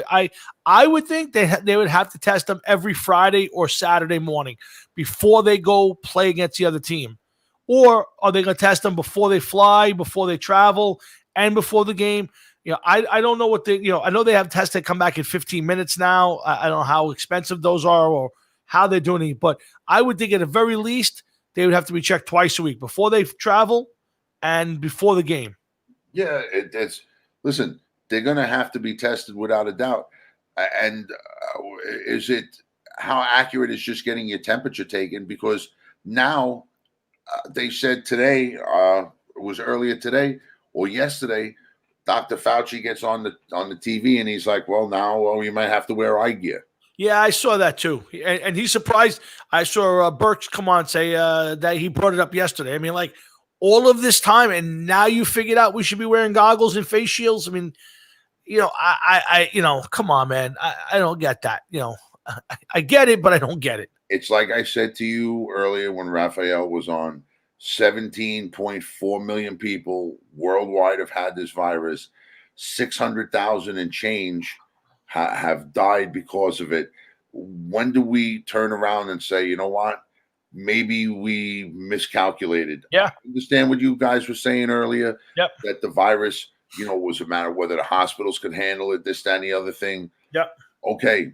We made it through the worst in our area, but they don't know if it's going to come back. Is it going to be a second wave? Nobody knows this. Nope. Until it happens. Yep. But, it's like sooner or later, it's got to happen. And even after the election on November 4th, what are they going to turn around and be like, you know what? We were totally wrong. You don't have to wear goggles, masks. You can go in to eat. all of a sudden, and even if they turn around and they say, okay, life is normal again, just go back to what we were doing, half the people are going to be like, no, fuck you, I'm not doing that. There's no way that I'm going to walk around with no mask on, or I'm going into stores with no mask on, or I'm going to stand next to somebody I don't know on the bus or subway. That's not happening. You know? Listen, I won't argue with you, Jeff. I believe that this is a bigger deal because of the election. I'm not saying it's not, but I think your numbers you brought out speak for themselves. I'm not discounting the people who died, but people die every year from the flu, and a lot of them, and nobody makes that big a deal out of it. I never ever heard anybody say, "Stay home this year. We're locking down stores, or where you can't go to a bar because 70,000 people die from the flu," and that happens every year. Not 1 year. Not this wasn't an odd year. Normally it's 6,000 people or 3,000 people, and this year 70. Every year, thousands and tens of thousands of people die from the flu every year, and I didn't see one telethon. I didn't see one stimulus package. I did not see any of it. No, that's another thing too, is the numbers that they're throwing around is what scares me at this point in time. Not the death numbers, not the sick numbers, not the number of people in the hospitals, but the numbers that scare me when they said Google said that they're not going to have their people return to offices until next summer at the earliest. Yes. Mm-hmm. My wife at her job must have done a sonogram on somebody who was a lawyer, somebody's husband who was a lawyer, and said that there will be no trial by jury for 2 years. No, that's odd. Okay. There was somebody else that I was listening to on the radio. I can't remember exactly what it was, radio or TV, just a little earlier. And about the unemployment. And they said that they're going to extend it another almost a year or over a year. I don't think so. I heard that. I heard quite the opposite. They're trying to extend it right now for 3 months at a much lower rate than they are, because they know that people are staying home because they're making more money. So they're trying to extend it, but come up with different ways to reduce it and give people incentives. So they're basically saying, if you return to work, we'll let you claim the extra money for the extra 3 weeks as incentive to go back to work. But they're trying to come up with a way. But right now, I think the Democrats have added that to be extended to the end of the year, and the Republicans want to do it for 3 months just to so they come up with a better system. So I don't think it's a year. Here's the system. Go back to work. I agree. Listen, I wholeheartedly agree. And I know people close to me who are sitting home because of it. And people do, you play the system. To me, as of tomorrow, either you go back to work, or here's what I would do. You can stay on unemployment for another 2 months, but it's regular unemployment. So if you're getting $200 a week and you can live on that, help yourself, but we're not going to give you $600 on top of that, where you were taking home $500 a week. Now you're taking home $800. That makes no sense. Yeah, but you know what, Tom? The people that, some of these people could go back to work and everything. And that's great. They should go back to work. Absolutely. Because now when they give out these new unemployment numbers, how many of these people are not working because of the stimulus? Absolutely. Money that they're getting. 100%. People are not working because their jobs haven't opened up, or their fields are not allowed to open. Yeah. Yet they talk about this monster unemployment number, and how many people took how many weeks to get through the first time. Sure. And now all of a sudden they're like, wow, another record 1.2 billion people signed up for fucking unemployment. All right, well, listen, stop giving them extensions on it. That's all there is to it. Stop. Yeah, no, I think that's a big part of it, that they have to get people off. Again, I'll tell you for my own business, but restaurants, bars, people are having a hard time getting people to fill jobs because like if you work in a restaurant, you don't make a lot of money now, but you make money on tips. So if I told you, Jeff, you make $400 a week, $500 a week, but you stay home and I can pay you $800, $900, $1,000, you're not running back to wait tables and hope to get $500 a week. So of course not. So to me, and the stimulus, I guarantee you the job numbers in August and September will be through the roof, because these people will be going back to work. And I think it's important for the economy. Again, you want to give out stimulus, want to give out another $1,200, Go ahead and do it. You want to give people a $1,000 bonus if they go back to work? Go ahead and do it. But stop giving people $600 a week to sit home on top of their unemployment. To me, that's ridiculous. I'll be right back. Good. Yeah, guys. So we're here hanging out, Hard Rocket Sports. We're going to end this thing when Jeff comes back. Real quick, I'll put up again the big thing tomorrow night. Frank Hannon Productions. They got their live stream. Make sure you check it out. Also, remember our good friends at the RFL Records. They have their big live stream concert. Great bands all coming down August 22nd. Check out RFLRecords.com. Remember, guys, we are off here next week. Big vacation for me. Jeff, we'll take a little break. We'll be back on the 13th. Football should be in big swing.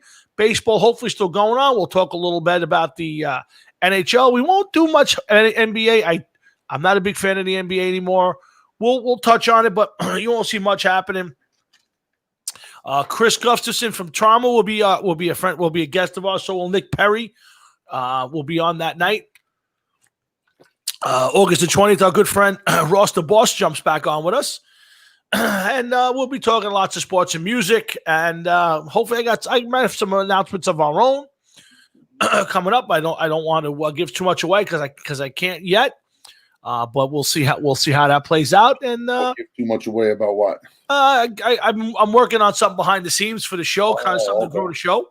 So we'll see how it plays out. It's probably about a week away before I know better. But we'll be back in a week. But let's see. There's anything else I wanted to bring up to you? We touched on everything. Yeah, Jeff, it's going to be an interesting couple of weeks in sports. Listen, it's August and September could be a lot of fun.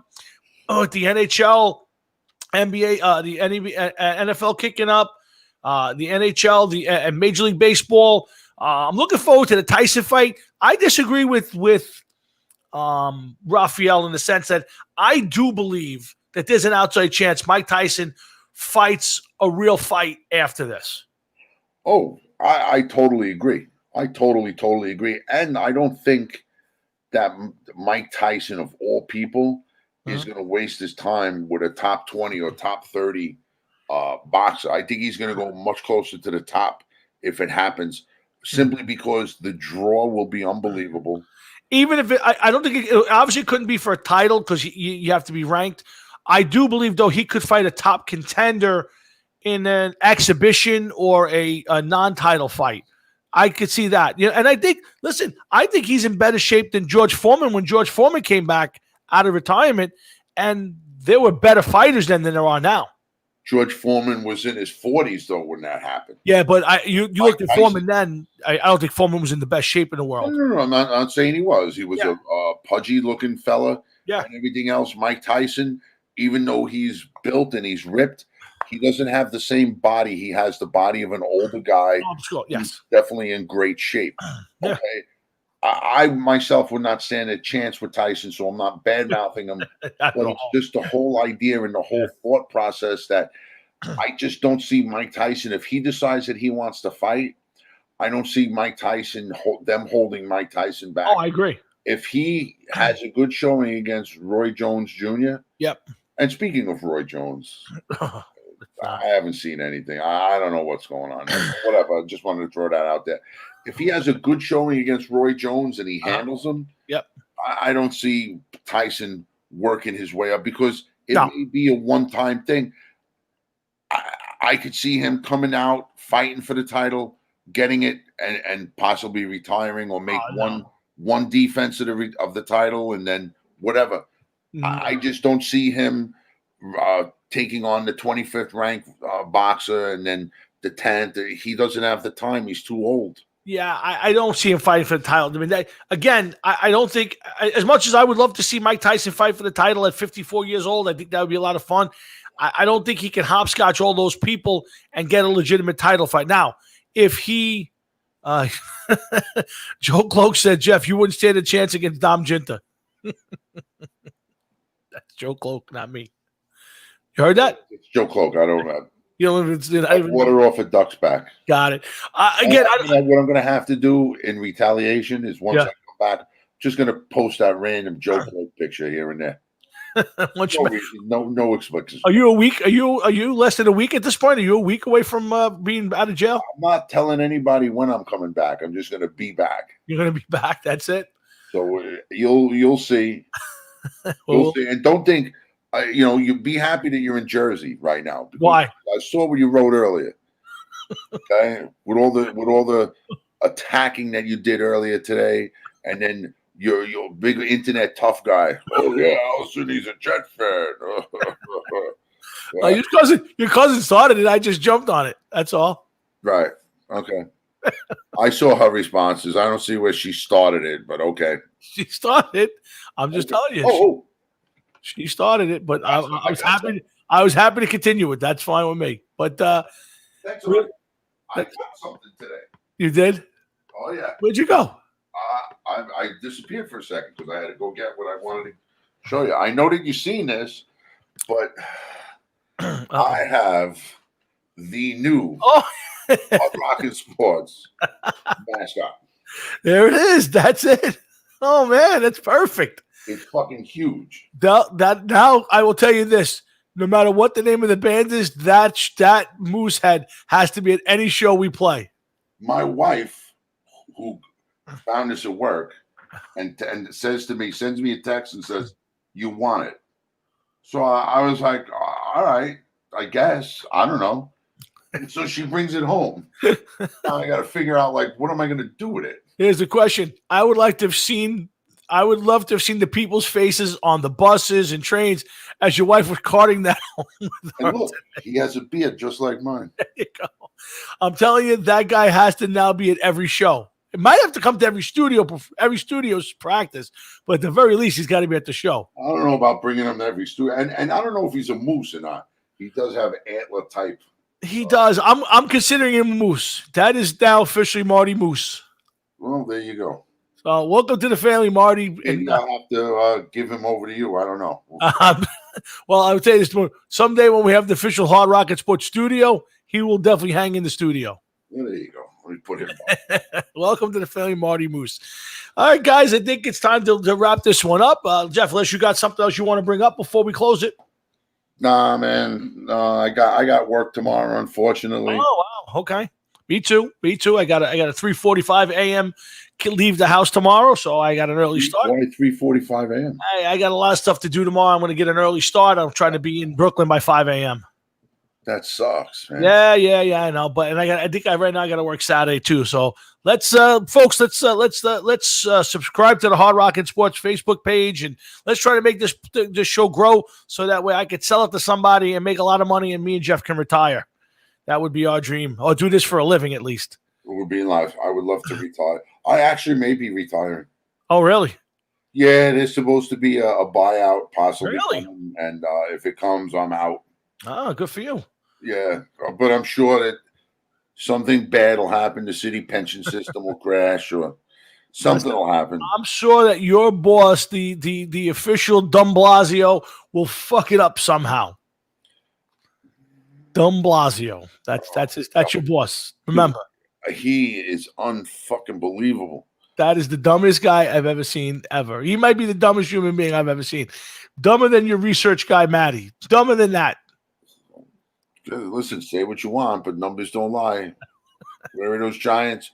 4-12 last year, whatever they were. Guys, so let's start the thank yous. Thanks to everybody on Facebook. This is what Giant fans do, typical of their kind. Let's run away from it. Let's start the thank yous. I want to thank everybody out there who listened tonight. Well over a couple hundred people listened to the show so far, and the numbers will grow as it goes on. So thanks to everybody who paid attention. Thanks for all the people who kind of chimed in and Louis Pica tonight. I did not see Mr. Louis Pica tonight. I was actually supposed to hang out with Mr. Pica last night, and I had to work late and didn't get the chance to see him. So I'm sorry I didn't get a chance to see Louis and Digger and all the guys I used to play softball with. Unfortunately, work gets in the way sometimes. But thanks to everybody who's out there listening and watching, and not just that. Thanks to John Marhefka and everybody down at RFO Records for chiming in tonight and being part of the show. Thanks to our new person with the show, Raphael Esparza, down at mybookie.ag. for his bi-weekly segment. It's a lot of fun. We have that goes quick, half hour. We talk about sports and betting, and tonight we got a little social involved. We got to start getting some questions for him. We got to throw some questions back and forth that we could throw at him, like at least for one each sport. Like hockey playoffs are starting. Who's the favorite? Who's the favorite? Who do you think is going to win? Type kind of stuff like that. And then I'm looking forward to doing the football thing. The best bet picks. Yep. Yeah, and have a bookie. Yeah, he'll be on the show starting with the week the Thursday of the NFL season. Raphael's going to come on every week with us, and he'll critique our picks, and we'll see how we do. And Marty Moose will be involved in the show, of course. But again, let's start the thank yous. Thanks to everybody again, John Myevka, Raphael. I want to thank everybody who's paying attention on Facebook, everybody who's been listening in tonight and chiming in. Thank you all so much. It's much appreciated. Again, I'll start with my wife. Thank you for putting up with the show for 6 years. Thank you to my brother, who was the inspiration. Thanks to Jimmy Colicchio for writing the theme song to the show that starts every show off. Thanks to Joe Gansis and Big Sexy Nick Marino, who have been the two producers of the Hard Rocket Sports Show, for all their hard work. Thank you to my dad and some of the loyal people who've been with us from the very, very, very, very, very beginning. I thank you all. I love you all. And I can't say thanks enough. Thanks to Jeff's beautiful wife, Sharon, for putting up with Jeff, just being on the show every week with me. I'm sure she would much rather be spending the time with him than him spending the time with me. But this is what we do. And, of course, I want to thank the handsome guy on the screen in front of me for being my one of my dearest, being my brother from somebody else's mother. But thanks to him. And I love doing the show with him, even though he is completely off on my beloved New York Giants. I still love his opinions and the fact that he comes on with such veracity in his thoughts, even though they're way off base. That's not true. It's not very true. No, it's far from true. It's very true. But they just don't deserve any kind of credit or anything. Wow. When they win the Super Bowl in the next couple of years, you'll be speaking out of the side of your head. That's okay. Listen, they ain't going to win anything with Gettleman at the helm. The 5th trophy in the case. We'll have to build a new building to hold all the trophies. That's all. But, guys, we're going to end this right here. I want to thank everybody again, and we look forward to not next Thursday. We're off. We'll be back in 2 weeks. And please go to hardrocketsports.com. Please go to our YouTube channel, which is the Hard Rocket Sports Show, and subscribe. It really does help. Make sure you guys check us out on Spotify, and make sure you share the show. Do me a favor, share it out there. I guess you couldn't fit Nick and Jeff on the split screen. Good night, Tom and Joe Cloak. Man, we got to get him on the show one day. Joe Cloak throwing spears and running. Good night, Joe. Really? What the fuck? Thanks, Kevin. He's a fucking terrorist. Thanks to everybody out there. I want you guys to have a real safe weekend. Enjoy hockey starting. Enjoy basketball starting, even though I won't watch basketball. Football next week will be full swing. We'll have training camp stuff to talk about in 2 weeks when we're back. If you missed the show, you can go to our Facebook page. You can find all the old shows. And who knows, maybe next weekend I got 4 days off. Maybe we'll do a special edition show somewhere along the line when I got some time and I can talk Jeff into it. Yeah, you don't got to talk me into it. I got a couple fucking things in the fire going, man. I got a band practice to go to Sunday night. Nice. And then we have the we don't know. We're going to go with Sacrifice Mach 2 on this one. Yes. On August 29th, we kick it off. You want to tell everybody who's in the band this time? Do you want to announce the band? Well, what happened was a long time ago, I was in bed sleeping, minding my own business, and somebody was banging on my door, and it was Tommy and Joey Gansis, and they were like, congratulations, you're in a band now. Now you have to come with us and help us dig our carpet out of the woods. So here we were going through the fucking woods looking for the old moldy wet carpeting that we fucking found and brought back to Joey's backyard for insulation. Yes. That's what studios use. Other people's old nasty ass. How do we not get COVID back then? That's maybe why we didn't have such bad cases of COVID. It's true. It's so true. Our lungs were insulated from that by all the disease we were breathing in Joey's backyard. So we basically just put the core of this band together back in the early 80s, and we shelved it for a while. for a long while. 30 years. Yeah. So now we're shaking the rust off, and we got the band back together, so to speak, and we're bringing in some friends. We got John Collins on vocals, Jimmy Galicchio on second and lead guitar, I guess you could say, and absolutely Tommy, Joey, and myself. So all friends for over 30 years, closer to 40 years, some of us. So it's going to be a lot of fun, and let's see where this ends up. And this is the one or two things are going to happen here. Go ahead. It's either going to be a lot of fun and it's going to run smooth, or there's going to be people that are going to kill one another. So I wonder what the odds Raphael would give us on that one. We have to get the odds on that. Hey, by the way, when we go to Panino's, we got to pass the temperature test, and he's got all sorts. He's got plexiglass upstairs if we want to use it to hide behind, like different booths. We like the pods in Spinal Tap. Wait, he has to take our temperature? Yes, he has to do the gun to yes. Otherwise, if anybody problem, I don't care about that. But he has his separations by plexiglass. He says they're up there if you want to use them. If you don't have to use them, but they're available if you want. I think we should put Joey behind plexiglass. I think Joey should be hidden from the world. Well, listen, I don't know if everybody's going to be cool with that. And yeah, that's good questions. I have no idea. And here's the bigger part. I was thinking about the other day. I don't believe in New York you're allowed to play music in a bar. I don't think they have live music right now. No, they don't. So I'm saying to myself, hey, we're going to start practicing for what? I don't know where we'll be able to play. That's okay. That's okay. You take your time with it. Yep. You build up your song repertoire. Yep. Songs are going to come, songs are going to go. And even though songs were picked, it really doesn't matter. They might not make it all the way to the finish line. You don't know. Very true. And listen, we're getting together and we're going to jam and we're going to have a fun time doing it. Absolutely. And that's all there is to it right now. At this point in time, that's what we're looking at. I don't think you could put a timetable on it. Nope. But then, listen, just to be able to get up there with you and Joe, and of course with Jimmy and John, but go back to back into a band with the two guys that I did it for the very first time as a kid is a ton of meaning for me. So I'm looking forward to it. It's going to be happening August 29th. And again, we'll be back in 2 weeks, guys. I want everybody to have a great, safe weekend. Sure, it's still going to be hot out there, so please be safe. And keep your eyes open. We may pop up with a special show sometime between now and 2 weeks from now. We may have a special show if we can put it together. But I'll say thank you again to Jeff, and thank you to everybody out there.